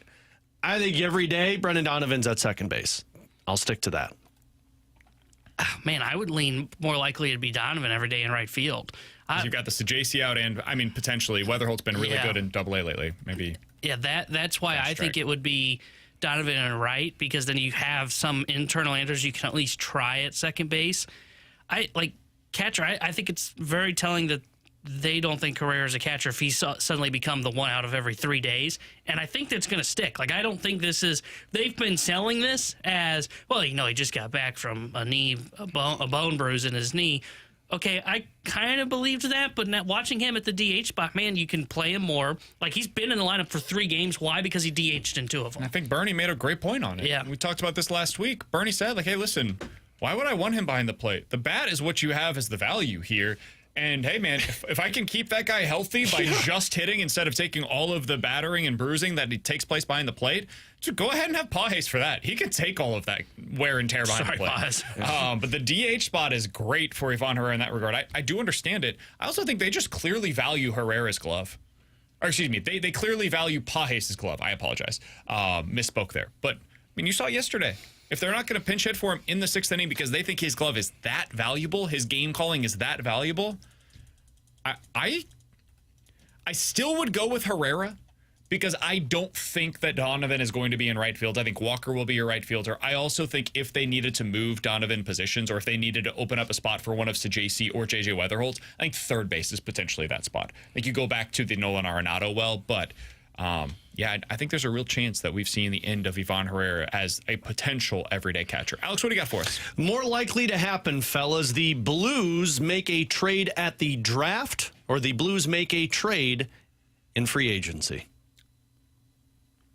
Say that again? Blues make a trade at the draft. Or prior to it. Blues make a trade prior to July 1st, post July 1st. We'll go that route. I think post July 1st because I think my guess is, this is purely a guess, they'll want to explore the free agent options first to try to avoid trading from their surplus of players. And then if they miss out on some of those guys that they target in free agency, that's when you turn your attention to the trade market. So that'll be my guess there. I think I agree with BK. So I'd say it's more likely after July 1st. I think they want to see if they can sign somebody rather than going to the market trading from this depth. Though they have pretty good ammo, I would say, to make a move. You probably don't want to. You probably want to hold on to that for whether it be the trade deadline just to see what you have, or that is like last-ditch scenario here. I think you go free agency first. Yeah, mine's post July 1st, but I think they're making a trade. I think their sentiment's coming via trade. And JR brought up the one in the mailbag that, to me, I really wonder if the Blues target and go after Shane Pinto from Ottawa. You've been him up for a while. Yeah, and I think he's a prototypical fringe second, third line center, but you put him in there, you don't have to force Shen down people's throats, and then Dalibor Dvorsky can take his time with this one. But that's the guy that that's my new Ross Colton this offseason. Guys, let's have some fun. Guys, thought we were already doing that. More likely to happen. Who has a better record at the end of the season? The Detroit Tigers or the St. Louis Cardinals? Tigers. Oh, ew, gross. Guys, I trust their in pitching. St. Louis. I trust their pitching. Yeah. They've got 2 bullpen games in this series. Yeah, because Jack Flaherty's didn't start in this game. Which I've heard that one before. Jack's fine. He's going to start, I think, tomorrow. I think they pushed him back a day, if I'm not mistaken, right? Yeah. Did I miss that? Just got his bad sleep on the road. I think they had somebody else that beds here. The way that the schedule worked out, this is what they had to do. But Screwball Jack is great. I just trust the front end of their starting pitching a lot more. They have a really good bullpen, as we saw yesterday. The back end is great. And I think their young position players are really good, man. It didn't show up in game one. You saw it last night. That's what the lineup has been most of the season for them. So I'll say Detroit. I don't think that the Cardinals are going to be bad, but I think Detroit could win like 95 games this year. Yeah, well, and they also have the slug with their young position players that we've seen, and that's the one thing that what's-his-face brought up that we discussed yesterday of, the Cardinals David really aren't, Schoenfeld. they're not slugging the ball, and if that's a concern factor, I mean, Detroit is doing all of that right now on top of having 2 elite pitchers. I would say Cardinals. Wow. You are all in, baby. Go put that hat on. Oh no, I am not putting that kind of juju on this team. How many games back are the Cardinals of the Tigers now? 5 games? They are. Yeah. Before, after today. The reason I say that is, and maybe this is just because I had low expectations on Detroit, and I see the Cardinals every day, so that is kind of the caveat here. I have some fears about their pitching. The fact that they had to go to 2 bullpen games, because the reason they moved Jack back was because they placed a starter on the IL, and they went to an opener. Why? Because they didn't trust their starter to face the top of the order for the Cardinals, which, by the way, backfired. I also think the Cardinals' offense is more sustainable. Guys, you know what Zach McKinstry's numbers, who's been hitting in the 3-hole for the Tigers this season, you know what his numbers were last year? He's been great this year, but he has not been good in his career. He has never finished. He has been in the big leagues for 5 years, and he's never finished with a season higher than a 90 OPS plus. Sure. So, look, he's playing well. They're doing the smart thing, hitting him in the 3 spot. I'm not buying that he is going to be this. A lot of this is on Torres and Baez keeping this up. Yeah. And it depends on, do you trust it? For Baez, I very much do not. Torres, though, I could see him being this kind of a player. I could see him being an 800 OPS by the end of the year. Every time I've seen Torres talked about, it feels like he's just streaky. And that's kind of how I feel how Baez is. 3 of the last 4 years he's been this. Yeah, I would say Cardinals have the better record overall. I like it. All right, 314-399-9646 is the Air Comfort Service text line for more likely to happen. You give us 2 scenarios, we'll tell you which one is more likely. From the 314, guys more likely to be moved at the deadline by the Cardinals, Fedde or Helsley? I'm going to stick with Helsley. I know people don't like it, and it's going to be a really tough pill to swallow, but I don't see the Cardinals sticking with a guy that they're not going to re-sign. I think it's more likely that Helsley's moved because I think you're more likely to get an offer that just blows your socks off with him. With Fedde, I don't see that. I think you're more likely with Fedde to say, you know what, we'll go ahead and take this to the end of the season, see where we're at, and QO you. $20 million for a starter is great, especially a number 3 or 4 starter. That's totally fine. And if he walks, then cool. You get the qualifying offer pick in return. So I think it's more likely you would deal Helsley, and I think that's either way. If you're good or bad, I think he's the one that's most likely to go from this roster. I lean Helsley. I kind of am convincing myself Fedde. And hear me out. I wonder if they get into a spot, if they end up being kind of cautious buyers, they hold on to Helsley. And this just depends, how much money are they going to have at the deadline? Like last year, remember, it was money in, money out. I could see if, Quinn Matthews was ready, or you think, hey, maybe we can go out there, get a better arm that's got a little bit more swing and miss than Fedde. Your money in, money out scenarios, hey, we'll scratch this team's back. They need a starter. We'll give them Fedde. We'll go out and make this move. Yeah, basically exactly. The opposite of it. When New York sent you Jordan Montgomery and they got a center fielder that they needed in return in Harrison Bader, you would be making the move from New York's perspective this time around, where you're giving up the starter for something that helps you elsewhere. Yeah, and I think that might be the range. Because I think if you're in it, or you feel like you are a buyer or a seller, to me, you don't move on from Helsley because it's harder to replace or upgrade from that piece in the bullpen than it is harder to upgrade from Eric Fedde. All right, 314-399-9646 is the Air Comfort Service text line. Another question on the Cardinals, more likely to happen. Burleson becomes a full-time starter in the outfield, or Herrera becomes a full-time catcher? I think it's Herrera. I think the Burleson thing in the outfield has run its course. I think he is, if he's going to have an everyday position in Major League Baseball, I think it's probably first. He's pretty good at it. I'd agree. I don't think they view Herrera as an everyday catcher. I don't think they view Burley as an everyday outfielder. I think they only do that when it is kind of in a pinch to get him some playing time. So, yeah, I would say it's more likely Herrera. I concur. There we go. We're all on the same page. Even though I said Herrera was more likely at the catcher position earlier, but that was because PK put a loophole in there that I didn't know about. 314-399-9646 is the Air Comfort Service. Every day is 2 out of 3. Can we answer this question real quick before we go to the chart from The Athletic that we found to be interesting? This is not questions and answers. This is more likely to happen. This is on the Blues. Who is your new Ross Colton? Who do you guys feel like has become this year's Ross Colton? Like who I want on the team? Yeah, you know that offseason, what was that, 3 years ago now? Ross Colton was like all roads lead to Ross Colton, and then all roads led to not Ross Colton. Which I still believe all roads should have led to Ross Colton for what they paid versus what his role would have been. Just to be clear here, that was the offseason that they ended up signing the guy that they had to trade a second-round pick with to get off of the money a year later. Meanwhile, Ross Kevin Colton Hayes. with Colorado, 17 goals and 40 points, 16 and 29 points. That's a perfect third-line center for you. Look, sometimes you whiff in the offseason. And also, they traded a second-round pick in 2023 for him, which I believe they had to trade away and then get back to get Broberg and Holloway. Yeah, Colton has been moved off of center since. He's now a winger for them. But, he's a consistent 15-goal scorer. I think he would have been helpful for you. That was 2 years ago. My mistake. I thought it was 3 for some reason. This year, I don't know that I've found one just yet. I really like that McLeod guy that you've brought up a number of times. Those are my two. Buffalo. It's McLeod and Shane Pinto are my two guys. I would say Brock Nelson would probably be my second. It's different. Like, Nelson is very much more a proven player. You know what you're going to get. Like, he comes in clear wrapping Kind of like paper. when we wanted Sod. Yeah, exactly. That's more of the Sod thing than what the Ross Colton situation was. But yeah, I'd say those are probably the two guys that I've McLeod's one for sure. And Shane Pinto's my other one.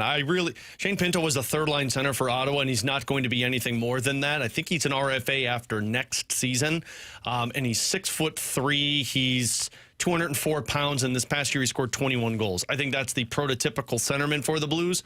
That's going to be my target, so that's mine. Said Roslovic should be our guy for this year's Ross Colton. He could fit into this criteria. I like Roslovic as well. I also think if you're Carolina, you're not going to let a Roslovic go.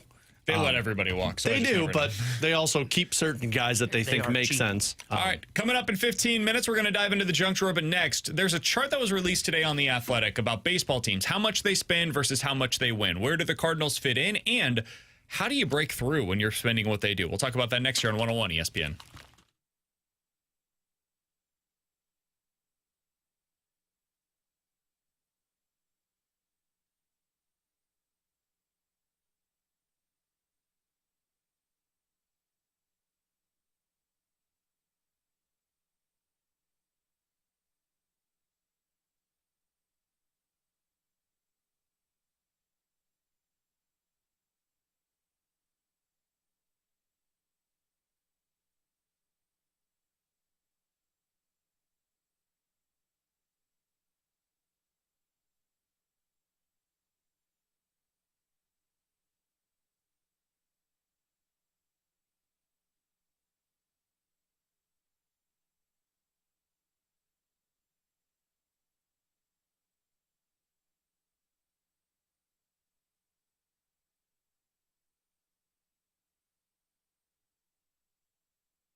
Taryn Hendrickson here with a Sports Center update driven by Johnny Londoff Chevrolet and Johnny Londoff Autoplex.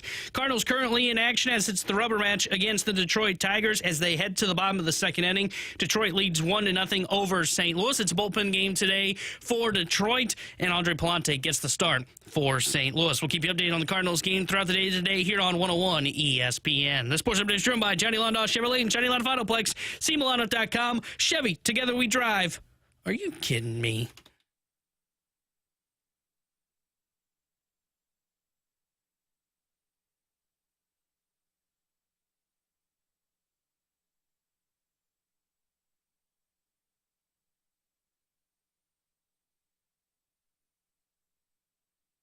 Alongside Alex and T-Bone, I'm BK. So I love reading over at The Athletic. I think Andy McCullough does a really great job over there. And he had a piece earlier today breaking down, Alex, which Major League Baseball teams are actually trying. Just an outstanding premise for an article on, hey, do you want to win?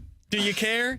And basically he went in and put together a graphic. And I think it's really telling, honestly, on how much teams are spending versus how much they're winning. There are a couple of outliers. One, the Dodgers. Man, they spend a boatload of money, and God, howdy, do they win a lot of baseball games. And on the other side of things, man, the Angels sure do seem to spend a lot of money, and they never seem to win baseball games. So you have some outliers. But other than that, dude, there really are like 4 boxes that everybody fits into. It's the teams that win a lot and spend a lot, and that's the Dodgers, the Mets, the Yankees, Phillies, Padres, Astros, and the Braves. Those 7 teams are up in the upper right corner of this graphic where they spend a lot and they do a whole lot of winning. There are some really terrible teams that don't spend a whole lot of money, and you probably know who we're about to discuss. Who?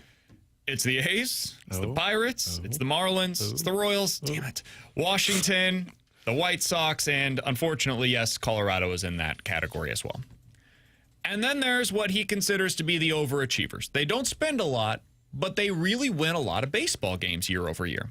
Tampa, Baltimore, Cleveland, Milwaukee, and Seattle. Those are the 5 teams that over the last 4 seasons have done a lot of winning despite not spending a whole lot of money.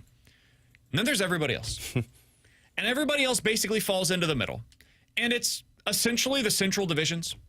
Like that's pretty much who fits into this criteria. Most of the NL Central and a lot of the AL Central is in here. Detroit certainly is among those. Minnesota is among them. But then you've got Arizona, San Francisco, Texas, and Boston, and Toronto as well.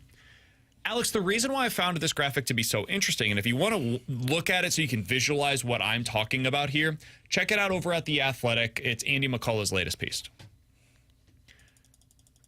If everything is so clearly defined based on payroll spending, how do you break through?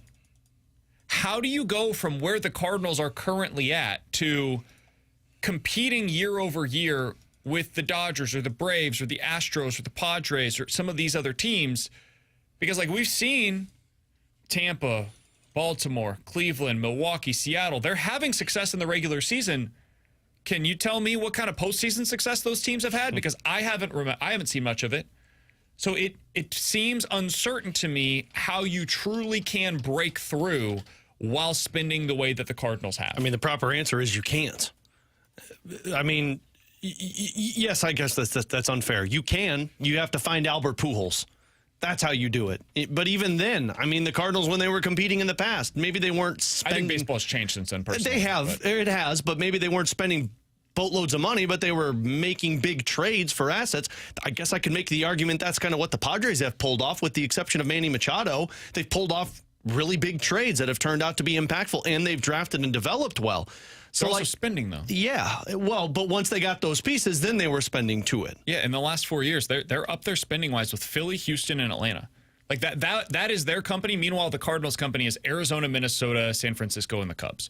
Like they're not in the same tier of spending right now. Yeah. And I'm not telling you the Cardinals need to spend more. That's not my argument here. My argument is if this is what the Cardinals are capable of spending, how do you break through? What does that look like? And I think that's the question they're probably asking internally right now. And I think it's the question for Major League Baseball is if you see this graphic and you're one of the have-nots, shouldn't you be arguing for something different, something to change meaningfully within the game? Because right now, this is, you should be arguing for a salary cap. You should be arguing for a floor and a ceiling because that's how you remain competitive, and those teams at the top don't make any difference. I mean, the one team that you look at is the Cleveland Guardians, and you say, like, cool, can we model as them? But again, sometimes you just got to find magic, and that's Jose Ramirez and then a couple of the pitchers that they developed. But the Cardinals kind of started to sway that direction when they brought in Rob Cerfolio and bring other people from the Guardians and the Rays organization. I think the lesson that you can learn from this, and you guys tell me if you think I'm off base. You're like, I'm looking at that group, right, that the Cardinals are in. And two teams have broken through recently in that group and actually ran into each other in the World Series. That would be the Texas Rangers and the Arizona Diamondbacks. And my argument on, like, their version of spending is you've got to do it in the rotation. You've got to go out, and your spending has to be with starting pitching. You have to have elite staff. So you think of what Texas was. Interesting. They spent on DeGrom. Now, he wasn't healthy that year, but then they went out and acquired Jordan Montgomery. They went out. They signed Nathan Eovaldi. I mean, that adds to their payroll. The Cardinals do those things. What's spent? Sure, what they spend on, what they are spending on is upside in their rotation. Seager guys with stuff and Semien. Right? I don't think they win that World Series was not won by Seager and Semien. But the guy that you mentioned that they really spent on in the rotation didn't pitch for them. Sure, but what I'm saying is the guy you said that's what the Cardinals do. What the Cardinals do is their old model was we're going out there, we're getting guys like Fetty, who doesn't have swing and miss stuff. We're getting Matz that's got okay stuff. He's probably more of like Montgomery. We go out and we have like Michaelis in the rotation, like guys that just don't have stuff with upside. Sure. Eovaldi is that guy that we talk about. That is a philosophical shift in what you're looking for pitching wise. Like, that's a stylistic change. Eovaldi makes the same amount of money as the Cardinals are paying their pitchers. Like, what I'm talking about here is the payroll. You're talking about the style. And like the payroll side of things, dude, the Rangers don't do things all that dissimilar from the Cardinals.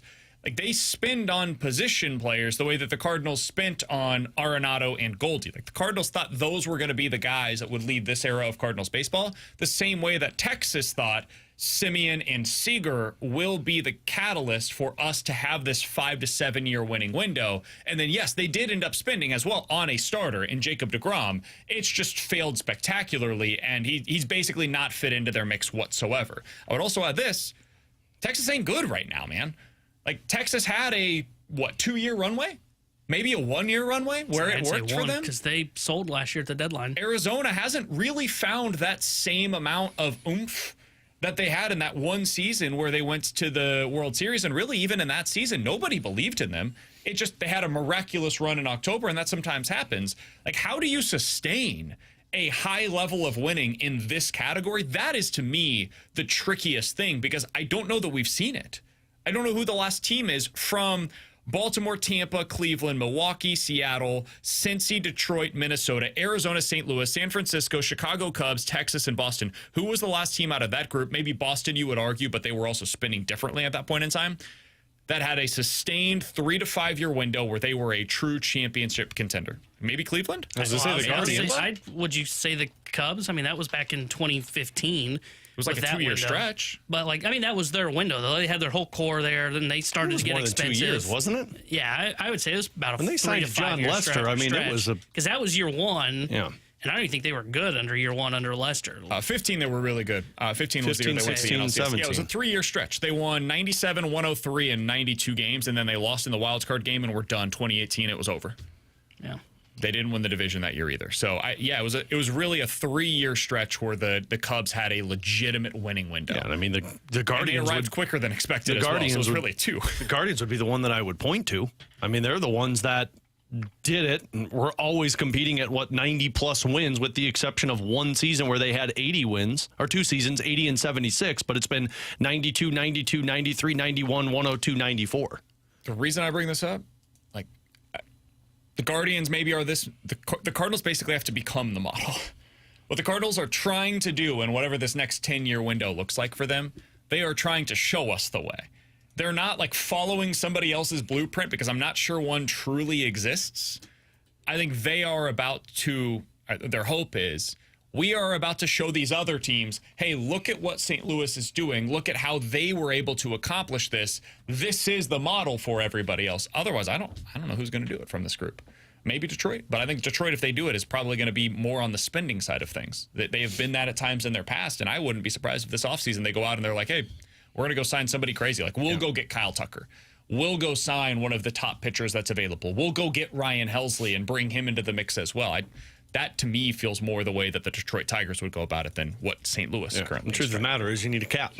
That's how you do it. That's how you compete. That's true. You force teams to not be able to do what the Dodgers, the Padres, and all of the Yankees are doing, but they're never going to approve it, which, to your point at the beginning of this segment, I don't understand why all of these teams at the bottom or even the teams that are in the Cardinals stratosphere aren't looking around being like, man, why aren't we making some type of changes? Because this is just absurd. Yeah, I'm with you. And I think the players at a certain point in time will have to go along with it. I don't think they will, but let me clarify let me rephrase what I said. I think at a certain time, the players should go along with it. They should say, this actually might end up being best for us as well. It'll take some time for that to adjust the way that it needs to, but they're never going to do that because it's all about like, hey, if it's a cap, we lose no matter what. No matter what the cap looks like, we're going to lose, even though the cap also implements a floor, and the floor could be good for those teams at the bottom of this, the basement teams, KC, Miami, Pittsburgh, Vegas, Washington, the White Sox, and Colorado. Those teams are really the ones that baseball needs to be looking into. All right, coming up next, we're going to dive into the junk drawer here on BK and Ferrario.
The 10 teams that have the cojones to vote against banning the tush push have been revealed. We'll tell you those coming up in the 1 o'clock hour. But right now it is time for the junk drawer. T-Bone, what do you got for us today? Guys, you know, when baseball was created, I don't think people knew at the moment that they were watching what would become America's pastime.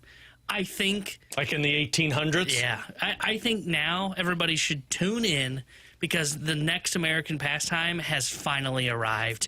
And that would be the Weenie 500. The what?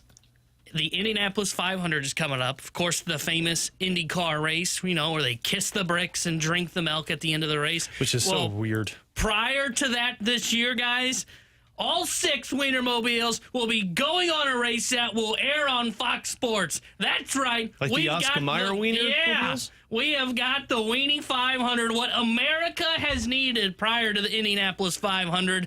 You will be able to watch 6 hot dogs that will be representing different parts of the world. I mean, That's actually awesome. Are they I'm souping up excited for this. the Weenie Mobiles? This is basically like the sausage race that I saw when I was in Pittsburgh, or the pierogi race that I saw when I was in Pittsburgh. Or I think, is it Milwaukee that has the sausages? Mm-hmm. This is that, but in a car on a track. That sounds amazing. I'm in. But why? Why not? New York dog. By the way, what is a Sonoran dog? Sonoran? Sonoran? I'm not familiar. That is going to be one of the cars. You got the New York dog, the whatever this dog is. I'm sure Chicago. I don't know what the other 3 are going to be. Based in Arizona, popular in Tucson, Phoenix, and elsewhere in Arizona. A hot dog wrapped in bacon, grilled, served on a hot dog bun, topped with pinto beans, onions, tomatoes, and a variety of additional condiments, including mayo, mustard, and jalapeno salsa.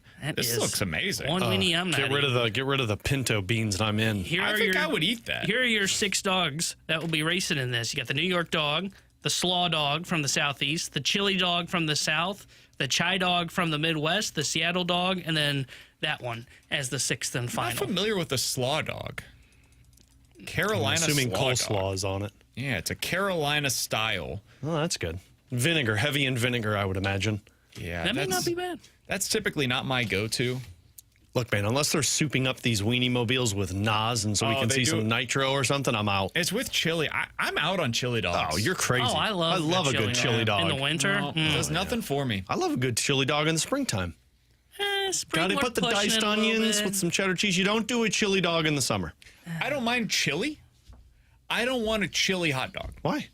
It's chili. You like hot dogs, you like chili. It's the same thing. Yeah, it's a little different for me. I don't know. You're going to do a dog with pinto beans and mayo, but you're not going to do it with chili. There's something in my mind that's a little different for me. Cool. Okay. Just making sure. Maybe it's the white gelatinous substance that gets it. For some reason, I picture like everybody like thinking this race is gonna be awesome, and like they be come boring. around and go, and it's like going 60 miles an I was hour. going to say, these don't go fast. What's your These go go-to out of these 200. dogs? Probably either the Chicago dog or the chili dog. Yeah, mine would either be Chicago or New York, probably.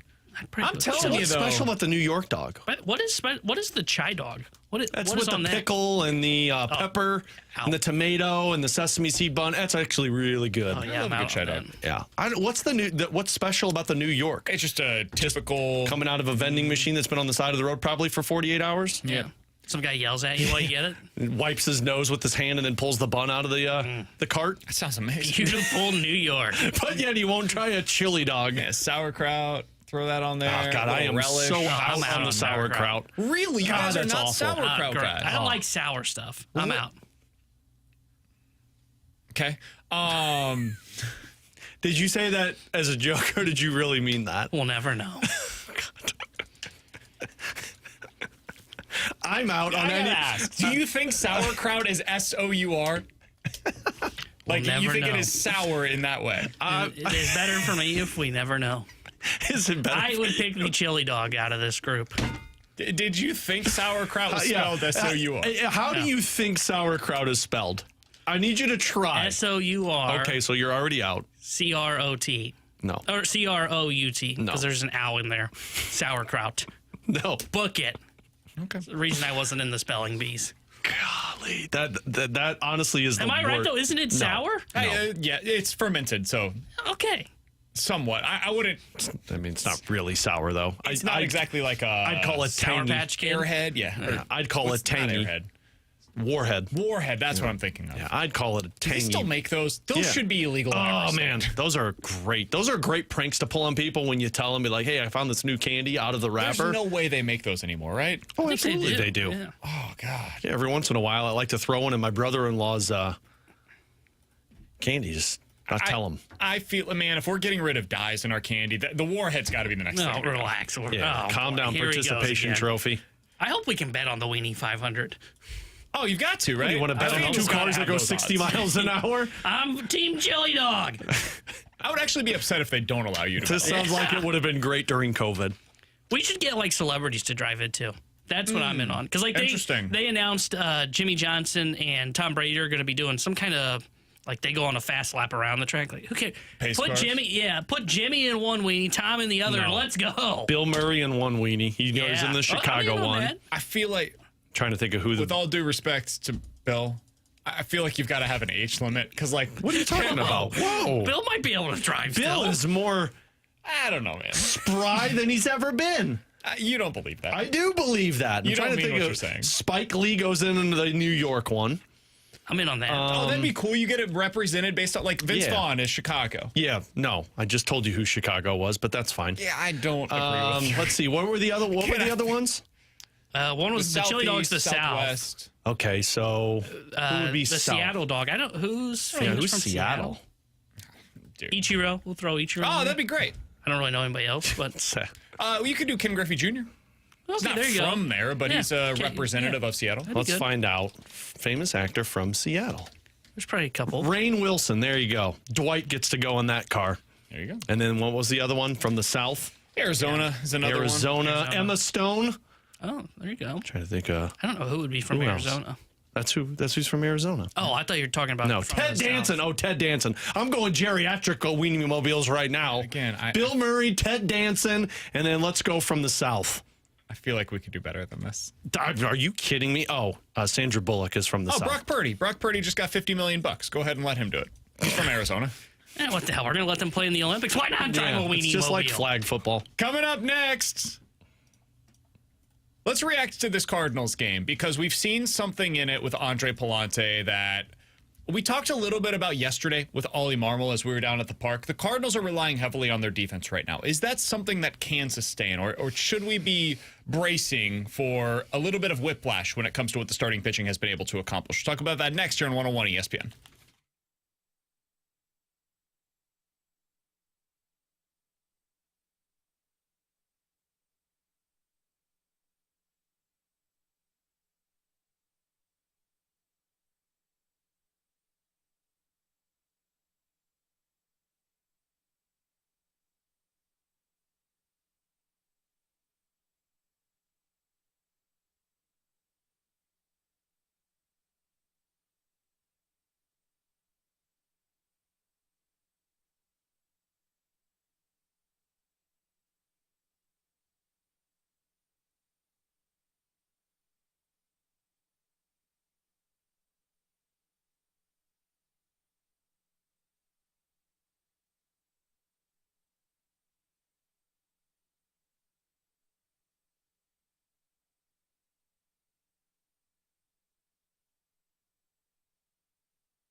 I think that's a little bit of why we've had more success with our offense at the moment, because at the end of the day, do you want poolside homers? Yes, I love poolside homers, especially when there's guys on base. It's my favorite.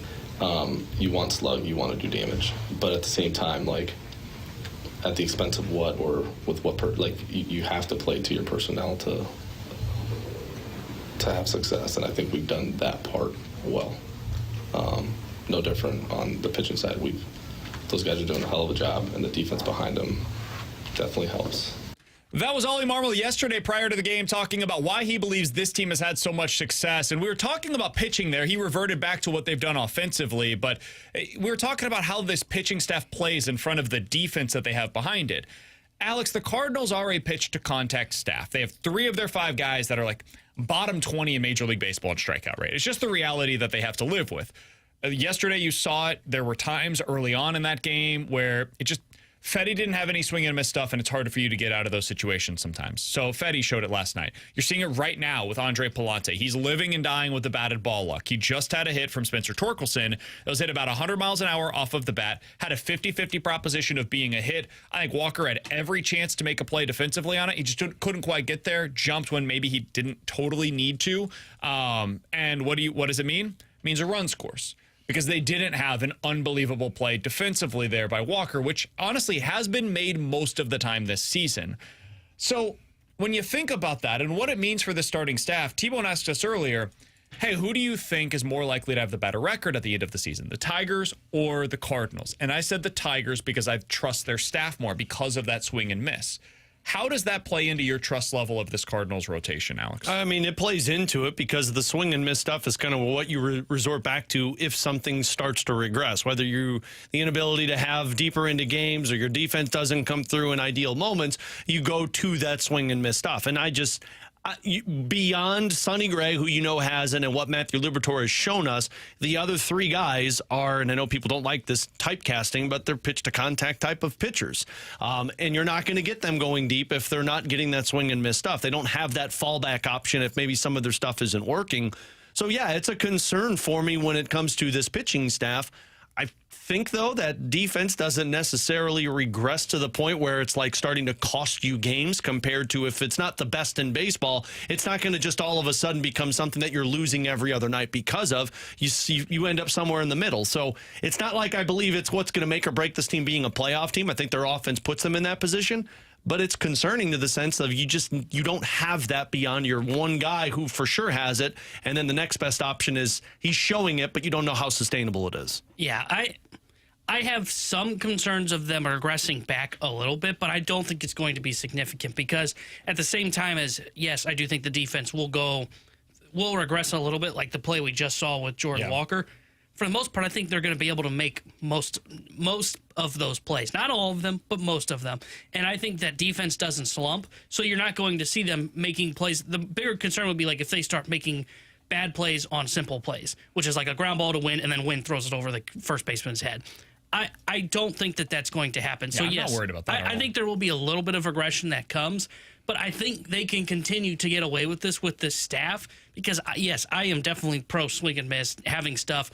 But when you have an elite defense like I think the Cardinals have, you can get away with pitching to contact. And I think you saw that a little bit last night. We've seen it at times in Game 1 of this series. Hasn't really happened just yet today, but I think they'll be fine. Where they complete the play is what I'm saying. I think they're going to be fine.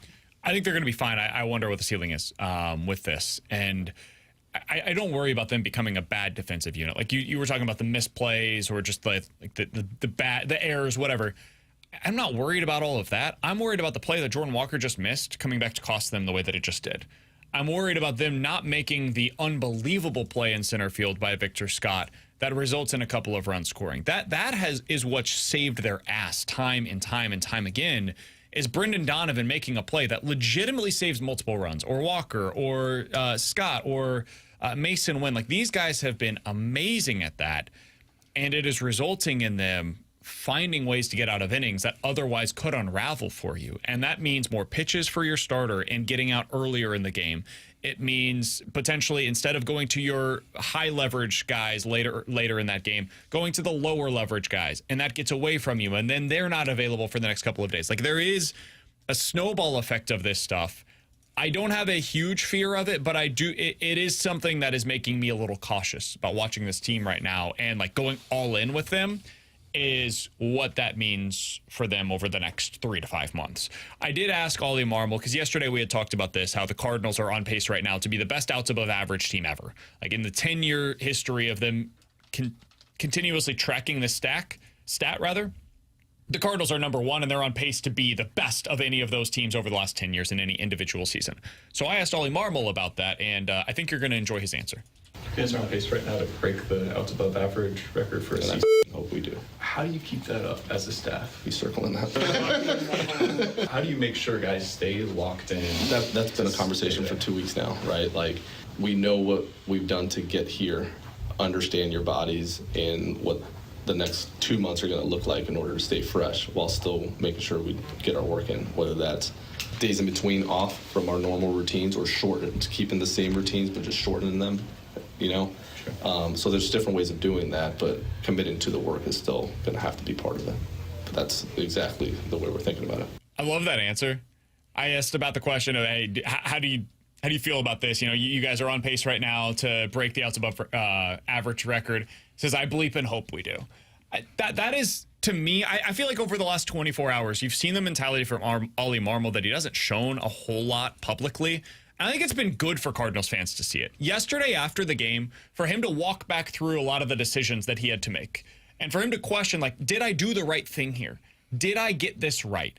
Did I maybe make a mistake in going to Kyle Leahy in the 9th inning? Should I have pinch hit there? He said specifically, like, I'm going to be up for the next few hours just thinking through these things over and over and over again because there were a lot of difficult decisions. I think that stuff is good for Oli to show publicly, because I think there have been times in the past where Cardinals fans view him as like this my way or the highway manager, and I don't necessarily think that's the truth. And I think it's good for them to see him going through the motions and to hear that kind of emotion as well. Yeah, I mean, anytime you showcase emotion, it does feel like the city kind of goes behind that. I mean, we saw that with Craig Berube, where everybody fell in love with him. We've seen it with Jim Montgomery already. I personally enjoyed his postgame because I did really appreciate first the comment of him, yeah, that's going to keep me up all night, because it's not admitting that you made a mistake, but it's acknowledging the fact that, you know, it was a decision you're going to regret and it probably cost the game. Or at least, like, I don't know if I got that right or not, right? Yeah. Like the intellectual curiosity of what was the correct decision there, and he wants to hear the alternative views on things. And if you look back on it and you say, you know what, I think I got it wrong, there's value in that. Yeah. Like, sometimes you do mess up, right? Like, sometimes T-Bone probably thinks we screwed up today by not starting with those decisions. And so he's probably going to think back on it and be like, I was right, damn it. But this is a democracy here. And Alex and I chose to open today with the offense. And so we went that direction. But, like, yeah, there's some questions there of, did we do the right thing? Ours is incredibly low stakes. We talked about the next thing in the next segment. There was, like, it wasn't as if, like, you either do this now or you never gets to it.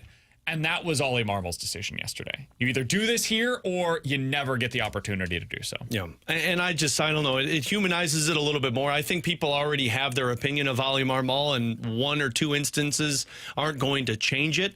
But I do appreciate moments like that to where you do kind of show that human element to it, to where it's like, yeah, this one's going to bug me. I'm going to realize that it's going to stick in my crawl for a while, but you have to find a way to respond from it. He's Alex, that's T-Bone. I'm BK. In 15 minutes, we'll talk to Chris Kerber, the voice of the Blues. But next, time for some NFL quick hitters with the teams that had the cojones to say, no, we are not banning the tush push. We'll get to those next here on 101 ESPN.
Hey, it's BK, and it is time to unlock your inner champion. The place to do so is with Victory Men's Health. That means different things for different people. For you, maybe that means getting some cardiovascular testing. They can do that for you over at Victory Men's Health. It's a really cool product they have available for you. It also has vitamin infusions, supplement shop, red light therapy programs. But the thing they're really known for, weight loss programs, erectile dysfunction. They can help you out with that. And if you have low testosterone, or if you fear that you have low testosterone, you've had some of those symptoms show up for you, well, they can test for that, get you back into the upper portion of those healthy ranges at Victory Men's Health. Getting involved is a super easy process. They have 4 great locations across the St. Louis area: O'Fallon, Missouri; O'Fallon, Illinois; Sunset Hills; and my personal location that I go to in town and country. Book that first appointment by going online to victorymenshealth.com. Put in your name, email, phone number. Tell them BK with 101 ESPN sent you, and tell them what it looks like for you to unlock your inner champion. You can do all of that online today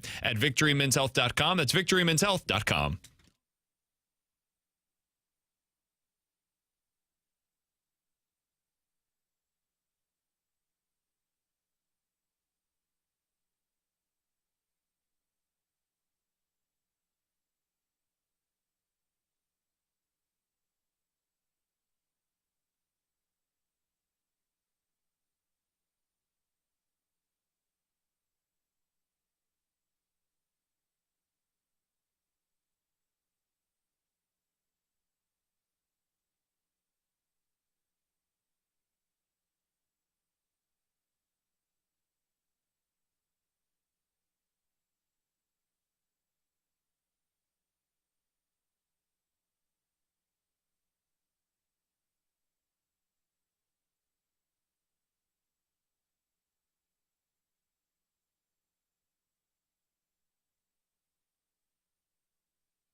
Good play or mistake that we just saw in the game? I say good play. I say mistake that looks like a good play. I think it was a good play. I think he played it aggressively, and he knew, like, I'm either going to cut this off and it's a single or a triple. What we're talking about is a fly ball to right, line drive really to right field, shallow right field, goes toward Walker. Walker's taking it at an angle, and I think maybe believed he could get there, and then realized toward the end, I'm not going to be able to get to this ball, and dove, like, horizontally, parallel to the ground, and found a way to put a glove on it, kept the runner to first base, no outs in the top of the 5th inning for Palante. Big play by him, whether it was a mistake or just a great play. He had no chance of getting to that ball, and so the dive kept it in front of him, and I was... Now, when would have been a triple otherwise. When he dove, that was a look what I found catch with the glove. Because I don't think there was any other play, though. Like, what's the alternative there? I guess you try to, like... You try and cut it off so it doesn't get past you while you're standing up. You don't have the... Like you said, it's aggressive, right? Diving for it. You take the non-aggressive approach and you just get to the ball rather than cut it diving off standing for it. up. Then you're looking at a double at least, maybe His a triple. arm? What? No, I'm saying he cuts off before it gets to the wall. I don't think there was any chance. No, there wasn't. He was too far left. That is at more a of minimum a conservative double. route. He gets there. I don't think so, man. Because he would have just had to go lateral to it, and I don't think you're getting there before it gets Just to the like wall. our discussion at the beginning for like what we should do for the Open, I think you're both wrong. Haven't you learned that this is a democracy and 2 beats 1? Well, this one doesn't matter what the answer is from yes, us. it does. That was our guy, Dylan Dingler, Dingy. by the way. He's a catcher. He's got average sprint speed. I think you would have made it to second on that one if you played that conservatively. So I appreciate the fact You've that he got played it a little average bit more sprint aggressive. speed. All right, so the big news in the NFL today is that they have decided not to ban the tush push. Now, this was quite a surprise. Everybody thought, hey, if they're going to take this vote, because they've pushed this thing off for, what, a year and a half now? If you're going to take this vote, you're almost certainly going to decide to ban this thing. They decided not to, and they needed 24 votes. 10 teams ended up voting against the ban. I'm going to read these teams off for you. because I respect these teams because they have some guts. And they showed the willingness to say, we can stop this play. And there's literally one team that's using this to the point where we are legitimately worried about it. The Eagles, as you could probably imagine, I thought they would have voted against it. Vote against this. Damn. Thing. Ravens, Browns, Lions, Jaguars, Dolphins, Patriots, Saints, Jets, and Titans. They have all decided to vote against this. I do find it interesting that the Cardinals must have voted to ban it.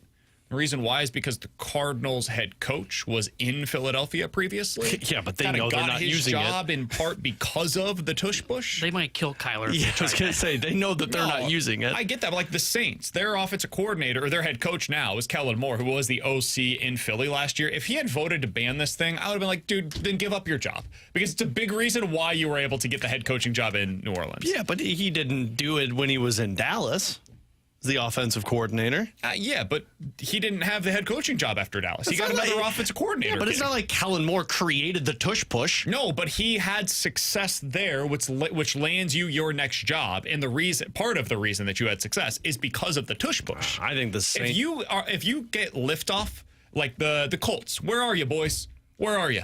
Shane Steichen. How are you going to have that impact your career to the point where you got the job in Indianapolis, and now you're voting to ban this thing? Dude, shame on you. I appreciate. Honestly, shame on you. I appreciate the. I'm being serious I can't here. I believe think you're this is so embarrassing. aggressive. More like Shane on you. Am I right? Yeah, no. I appreciate the teams that voted against it. They got the real cojones, BK. You wanted this Yeah. gone? No, I didn't really care. I just wanted to see you get angry. Yeah.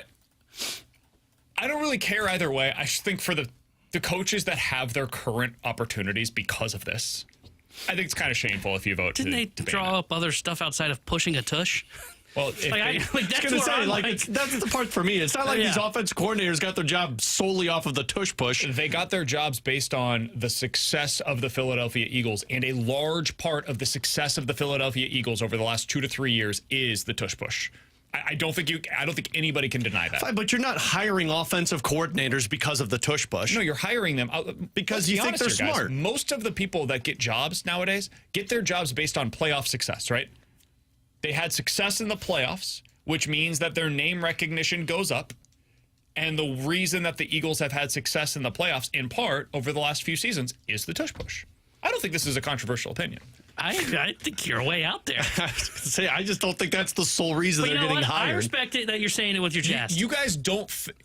Let me No. ask this a different way. You guys believe that if the tush push didn't exist, the Eagles won the Super Bowl this year? I don't.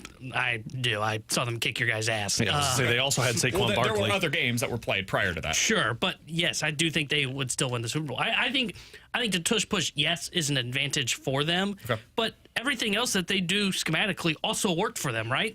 Like Saquon Barkley in that running scheme was fantastic. It was for not them. very good in short yardage situations this year. Sure, but I still think like you have to get to the spot to set it up for short yardage, and then you use one play to get there. Like Jalen Hurts had 14 touchdowns this year. okay, you could do a QB sneak and get him in. The tush push just gives them an extra advantage. Like I don't think it was like a groundbreaking move that like got guys hired. I do think it was groundbreaking of like holy bleep, this thing's I unstoppable. don't think they got hired because of the tush push. I think the tush push allowed them to have success, and they had success, which allowed them to be hired.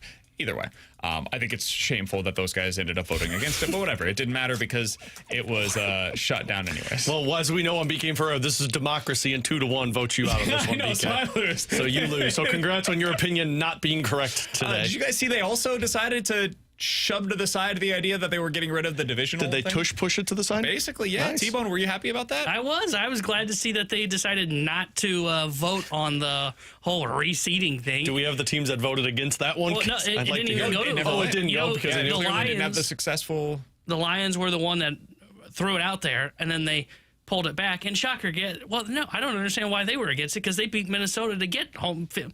You know what? Shame on Detroit. That's what I say. Shame. Shame. Why bring it to the table? What do you mean? Detroit was the one who wanted this brought up. Yeah, correct?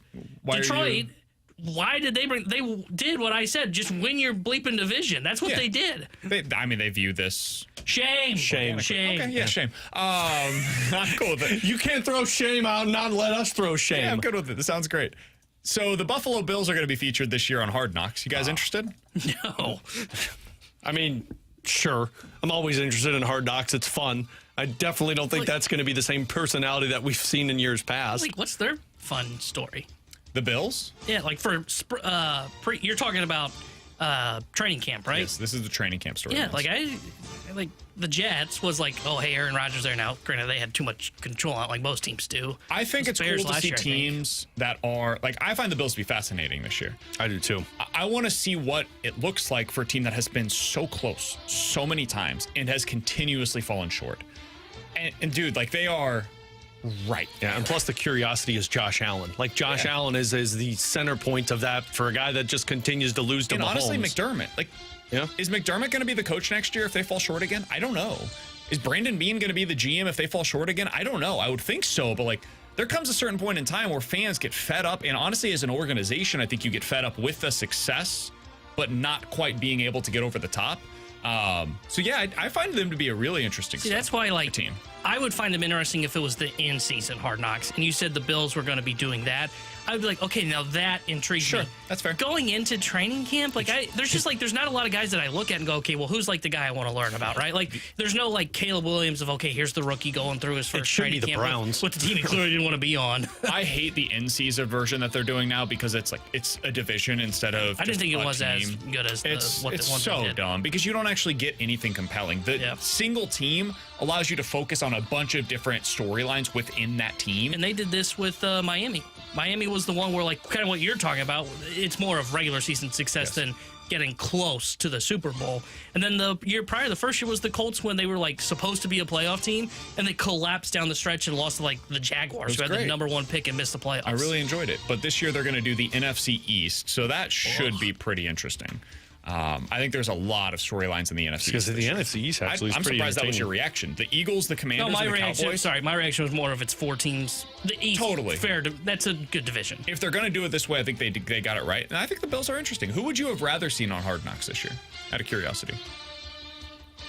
Like, if you could hand pick a team, I think the Patriots would actually be really interesting. Yeah. With Vrabel. With Vrabel in his first year, you've got a quarterback that people are very excited about. Young guy, Drake May. Let's learn a little bit more about him. What's his personality? What makes him tick? I think they would have been a fun one here. Yeah, you couldn't do The it. Jaguars, I think, actually would have been really fun. I was thinking Jaguars with Travis Hunter. You couldn't do them again because I think they were last year, but the Bears under Ben Johnson year 1 would be fun. Yeah. I also think Tennessee would be kind of fun. Cam Ward moving to the NFL. They've got a bunch of like pieces on that roster that you I kind don't of find like. their coach to be interesting, but I get it. I think the Raiders actually would have been a good I was one. thinking the Raiders with Pete Yeah, Carroll. with Carroll. Washington, I was Pete Carroll. thinking after their past season. If you want soap opera, Dallas with George Pickens now would have been entertaining. I think people are just kind of he's over the been- Dallas thing. he's been I all think smiles, I saw Minnesota today. could have been good. I feel like we McCarthy? just saw that Yeah. with the quarterback thing a couple of years ago. Nobody wants but back-to-back of Aaron Rodgers, but Pittsburgh might be interesting. I've got nothing there. Is it I fair do for not me to find go them to be below? interesting.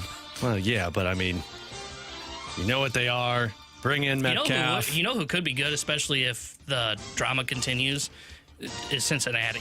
Because Joe Burrow came out again, was it yesterday? And he's like, oh, man, he deserves to get paid. Okay, Joe, that's fine, but he's going to show up on his contract now. Like, let's quit the whole San PR Fran, I think, stunts. would be interesting. San Francisco. They had a lot of turnover on the defensive side of the ball this year. That is a team that was so close. They were basically the Bills. Didn't quite break through, but got to the Super Bowl multiple times and were like right there. Right there. And now we're seeing the other side of that, and they're having to kind of move on from a lot of that core. Brock Purdy just got paid. They could be interesting. Atlanta with the quarterback drama. Sure. Kirk and Penix. And then, honestly, the Saints. Kellen Moore should have to answer for no chance. shameful not voting Shame. for the tush push. Can't believe- Unbelievable. I can't believe. Oh, wait, no, we Shameful. outvoted him. Never mind. He's Alex. Doesn't That's count. T-Bone. I'm BK. Shame on BK. Coming up next, Chris Kerber, the voice of the Blues, here on 101 ESPN as I go into the shame corner.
Hey, check out this review that Classic Air Care got from Yusuf. Outstanding service, as always. Anthony is very professional, efficient, kind, and he provided explanation of multiple questions we had about our HVAC and our furnace units. He also pointed out that we needed some sump pump work that was not functioning. It's possible to have this all in one spot. This is awesome. This is the kind of service you're able to get with Classic Air Care. It's the kind of service I have had from them. Alex Ferrario and his family have used them. That's why you hear us talking about them here on 101 ESPN. Classic Air Care provides you excellent service, and it's not sexy. It's just good. You know they're going to keep it working. You know they're going to keep your unit maintained. You know you're going to get your house maintained comfortably. You can book an appointment online, or you can call if you like that route and just set up an appointment that way. They can come out. They've got maintenance plans available. They can make sure that it's running efficiently going into the summer if you haven't had that done, or if something big happens, you know that they've got the people to fix it. Some of them with over 40 years of experience in fixing any unit out there. It's Classic Air Care. When you need your air conditioner service this summer, keep them in mind. You can find them online at classicaircare.com.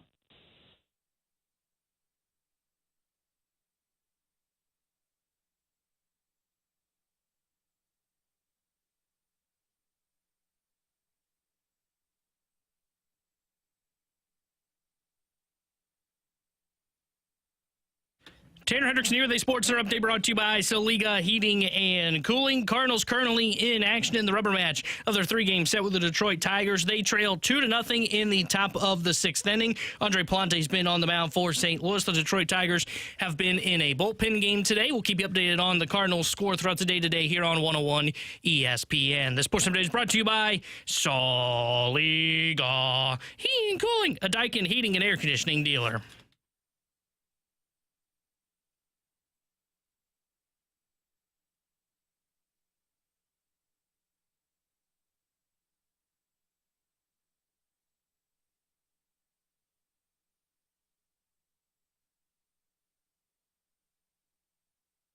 Alongside Alex and T1, I'm BK. So Jordan Walker, we asked earlier today in the show, like, is he starting to get back on track? I'm going to say today was definitely not a step in that direction. His last at-bat, 3 pitches, struck out, and the final pitch, the one that he struck out on, was a slider that was, like, in the left-handed batter's box. Alex, to the point where, like, you can go on Baseball Savant and they've got the picture from the batter's frame on like where the strike zone is. Like if you put another strike zone on the other side of it, I'm not sure it would be in that strike zone.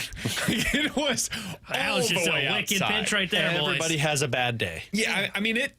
Hey, the game's not over. You could have put 2 bats together, and I think maybe then he would have made contact. He could have done nothing with it, but maybe he would have been able to make some kind of Daniel contact. Powder sang about it. Everybody has a bad day. It's been certainly a bad day for him, and really, if we're being honest, for the Cardinals. All right, let's go out to the Callier and Thompson hotline to be joined by the voice of the Blues. He's Chris Kerber, and he joins us each and every Wednesday here on BK and Ferrario. Kerbs, appreciate the time as always, man. What's it been like for you? You're a native St. Louisan. I have to imagine it's been fun to watch the Cardinals have this success early on. What's your perspective of this early season success for them? You know what? I hope they don't screw it up. And what I mean by that is, like, I love the fact that they're having success.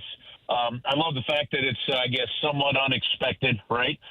But here's what I really do believe that the Cardinals need. And frankly, I'll put City in this group too. Man, they need a direction and stay the course. Like, don't get yippy. You know, don't start thinking, okay, we're better than we thought, so we're gonna make a couple of moves here because, you know, to me, you just got to stay the course. You tell your fan base what you're doing, and if you find success in that, great. But don't get yippy. Continue to stay with what's going on. That's what I hope. But guys, you know me, we've talked plenty over the years. I can sit back and even over the last couple of Cardinal seasons, as it wasn't, you know, the play wasn't great, I can still sit back and enjoy a Cardinal baseball game. So I'm extra happy that they're winning. Curbs, we asked JR this yesterday, and I want to ask you, what's more surprising to you, the way that the Blues ended the season or the way that the Cardinals have started the season? Without a shred of doubt, the way the Cardinals have started the season. Wow, okay. I mean that to me didn't look like it was. You know, the Blues have some proven talent. I mean, good proven talent throughout their lineup, right? I mean, the Cardinals are trying to figure out what they have in their lineup. So to me, to me, I would definitely say it's the Cardinals start over the Blues finish.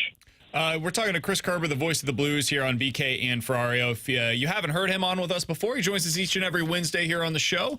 We always enjoy being able to talk with the voice of the Blues. Kerbs, what did you take away from last night's Panthers-Hurricanes game? A really impressive showing by the Panthers once again. This team looks, honestly, kind of unstoppable right now.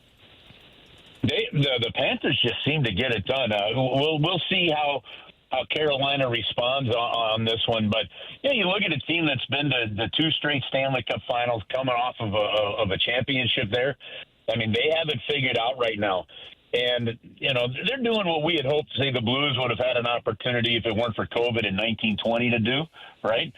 Maybe success that year leads to a third year. Who knows? But they're just such a well-rounded team, and you're looking at, to me, the 2 teams in the East, in Carolina and in Florida, that play that heavier Western style of game, right, that is successful in the playoffs. I just don't know if in the cap era you can build a outskill the other team kind of team. You've got to be able to outgrind them, out-hit them, out-physical them, and then outskill them if you're going to win in the playoffs. So I love that first game of it. I don't know why everybody's all up in arms. I love the fact that, that someone took a puck and shot it at Marchand, and I love the fact that Marchand fought back. Like holy cow, well, why do we gripe about villains? Somebody standing right in front of you, fire the puck. Get nasty. It's hockey. I loved it. Speaking of the nastiness, Curb, somebody brought this up to me earlier today. Watching Nico Mikkola play last night, and really these last couple of years with Florida, he looks like a legit top 4 defenseman. And somebody asked, did the Blues make a mistake trading away Mikkola? Yeah, I think they did. I do think they did. I think that, now I don't remember what his last contract was, but I don't believe that, now we say make a mistake. Yeah, look. You look at a couple of players that they had, him being one, and to me, Barbashev being the other, that you had that I just don't think you've replaced fully yet. And, you probably don't need to go out and make some of the moves defensively over the last couple of years that the St. Louis Blues have had, So to me, I don't know if they had any discussions with Mikko and his camp. So, I say, yeah, based on what we're seeing on the ice, is it a mistake? Yeah, maybe, but maybe they tried to sign him, and it was really clear that what Mikko's camp wanted was a lot higher, in potential extension talk than they were going to get, and so that was part of the reason. But, yeah, without a doubt, you just get that kind of size and that kind of kerfluffle. He's one you wouldn't mind seeing back in a Blues uniform. 3 years, $7.5 million is ultimately what he signed with the Florida Panthers. Yeah, so 2.5 reasonable. More than reasonable. So yes. Do you think Tyler Tucker could have the type of trajectory in his career that we've seen with Nico Mikkola? Well, I don't know yet what the ceiling is for Tucker there, BK. He doesn't have the size. He doesn't have the reach, but we definitely saw Tyler Tucker really start to understand what style of play is going to be needed from him. And this, to me, is the ultimate key. If you go back, you can have some great conversations, guys, with a guy like Steve Ott, who was a first-round draft pick of the Dallas Stars, who was an offensive player in junior hockey, right? Kind of a prototypical power forward kind of guy with what he could do. But when he came in with the Dallas Stars, and you've got your Brett Halls, your Joe Nieuwendijks, and that group, Mike Madonna's, you're not cracking power play time. You're not cracking. There was only one way that he was going to play in the NHL, and he had to become a physical player. And essentially, the NHL coached the offense right out of Steve Ott, right? But they did, and this is one thing that does bother me when I see a little bit. But essentially, they did. The reason I bring that up is Steve Ott, and the opportunity that was presented to him, found a way to become a terrific NHL player, right? Well, Tyler Tucker breaks camp a year ago with the team, 2 years ago now, right? Then plays, 50-something games, has his spot taken away by Matt Kessel, had to come back and re-earn it, and he figured out the style of play that he was going to have to play to be successful in the NHL. Now it's up to him to continue that. The same trajectory as I guess maybe rethinking about your question. Trajectory? Sure. Why not? Well, I mean, I think Tyler Tucker, still being very young, has got some things to figure out, but he's shown that he can be an everyday NHL player. Different skill set maybe than Mikkola because of a size standpoint. But, yeah, I do think there's still some upside to Tyler Tucker. Since we're on the Florida Panthers topic here, Curbs, it's the main one that I feel like St. Louis Blues fans are talking about, and it's free agency, and it's the name Sam Bennett. BK and I have gone back and forth with these conversations of, if you go down door number one of Sam Bennett in the offseason, if that's the way that the Blues decide to go of looking for a second-line center for this upcoming season, or door number two is a shorter-term deal with a guy like a Brock Nelson or John Tavares, which door would you choose? My gut right now says it's door number two because of the growth over the next few years, you hope, of a Dalibor Dvorsky.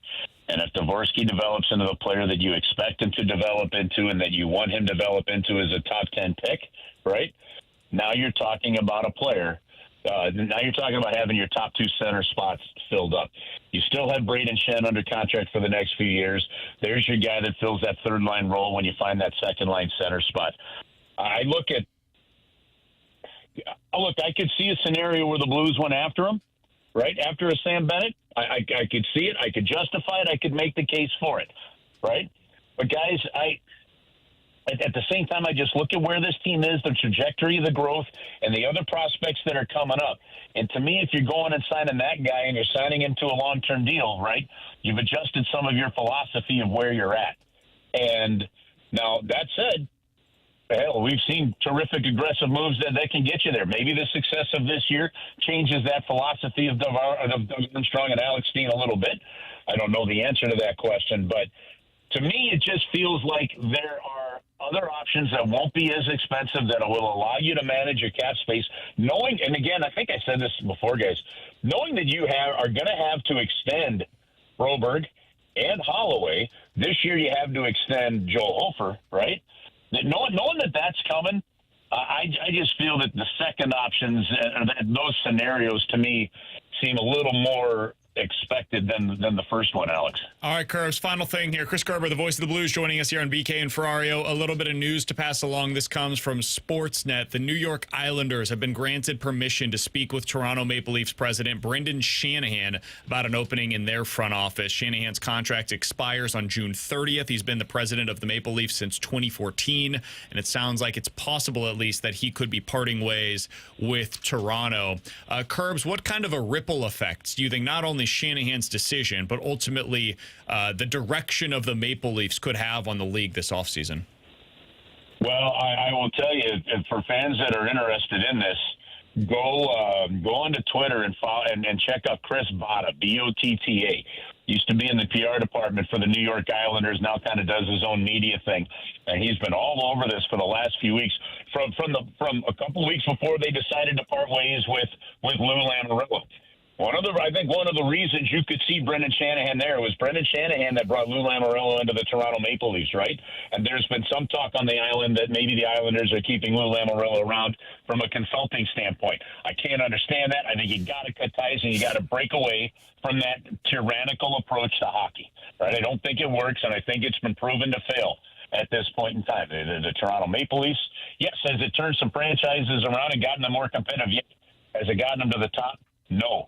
And that, to me, is the issue. The Brendan Shanahan thing is fascinating. With that contract up, man, if that loss if they feel that it's not done, there's a good chance that Brendan Shanahan goes to the New York Islanders. I could 100% see that deal kind of happening. So I don't know that it has a massive ripple effect than anything other than they're trying to find a general manager still, obviously, and a president of hockey operations for the Islanders.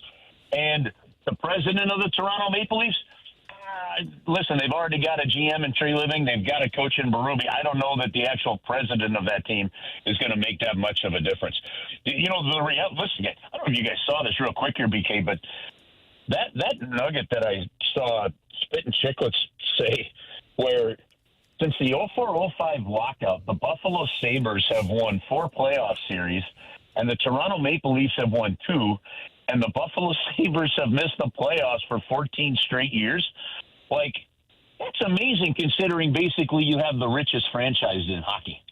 It's not what you want. If you're a Toronto fan, at least, Not ideal. That's not what you're looking for. Hey, Curbs, it's absurd. It's one that that Alex brought up earlier this week as well. And the other one I saw too, Curbs, was that Brad Marchand is the only player in NHL history to eliminate one team in the playoffs 5 times, and he has done that to the Toronto Maple Leafs.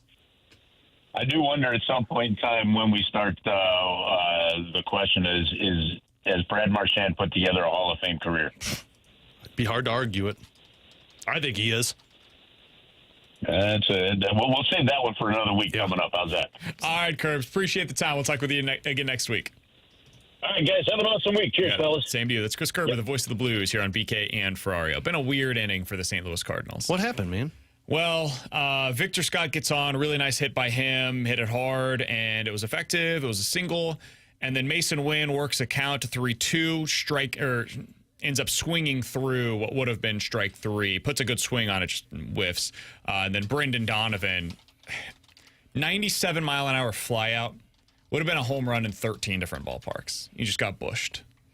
Like, that's what happened. He didn't Newt in Bush, is what you're saying. No, Newt's not playing today.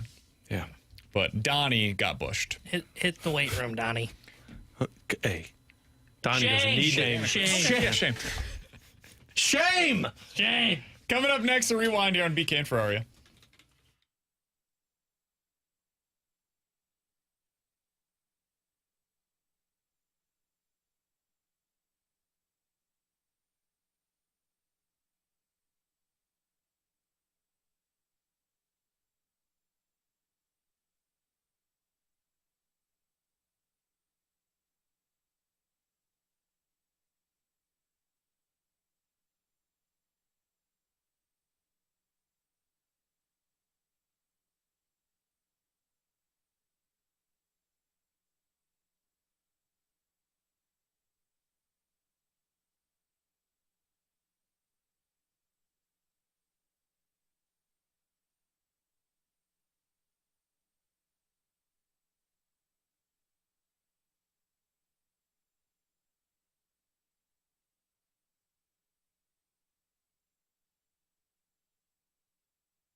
Alex Ferrario with you to tell you about my friends out at Rhino Shield to update the exterior of your home. When you need a new look, whether it's an older looking home or maybe it's just the paint is starting to chip away and you're getting the water damage, you need to use the right product. And that's Rhino Shield ceramic coating because it's backed by a 25-year transferable warranty, 100% waterproof. It deflects 90% of the UV rays. You set it and forget it with Rhino Shield. And I've been using Rhino Shield. Well, I used Rhino Shield back in 2020, and my home still looks the way it did after Darren and his team got the work done. And you can see the thousands of reviews, positive reviews, 5 stars over on Google Plus, like this one from William. Darren and his team at Rhino Shield, an incredible job on my home. They made a series of small repairs where they needed to apply Rhino Shield's work. The final result, crisp and clean. And now my home is the curb appeal that I wanted. So give Darren a call over at Rhino Shield. Tell him you heard Alex Ferrario mention it, and he'll come out and give you the free estimate, walk you through everything. 877-25-RHINO, 877-25RHINO.com.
Hey, if you missed anything from today's show, check it out on the podcast page, 101ESPN.com, and the free 101 ESPN app is where you go to find it. That's all presented and sponsored by Schaefer Door The Company. 101 ESPN app is sponsored by Dobbs Tire and Auto Centers. Are open today. It was on the Cardinals offense. They've proven their worth. They did a fantastic job last night against Tarek Skubal, and then today they've come back and scored one run against a bullpen day by the Detroit Tigers. Has not been a great showing by the Cardinals offense. No real way to work around it. They haven't put together consistent at-bats. You've had 3 hits so far today. Again, it's against a good Tigers bullpen, but this is a day where you really wanted to do some more damage. You had gotten to their bullpen early and often the last couple of days in this series. I mean, it's set up really well for the Cardinals today, and they have not been able to come through. I'm sorry, is the game over yet, BK? No, 6th inning, about to start the 7th, so maybe they end up coming through, and hopefully we'll be able to discuss a Cardinals win on the Redbird Report today.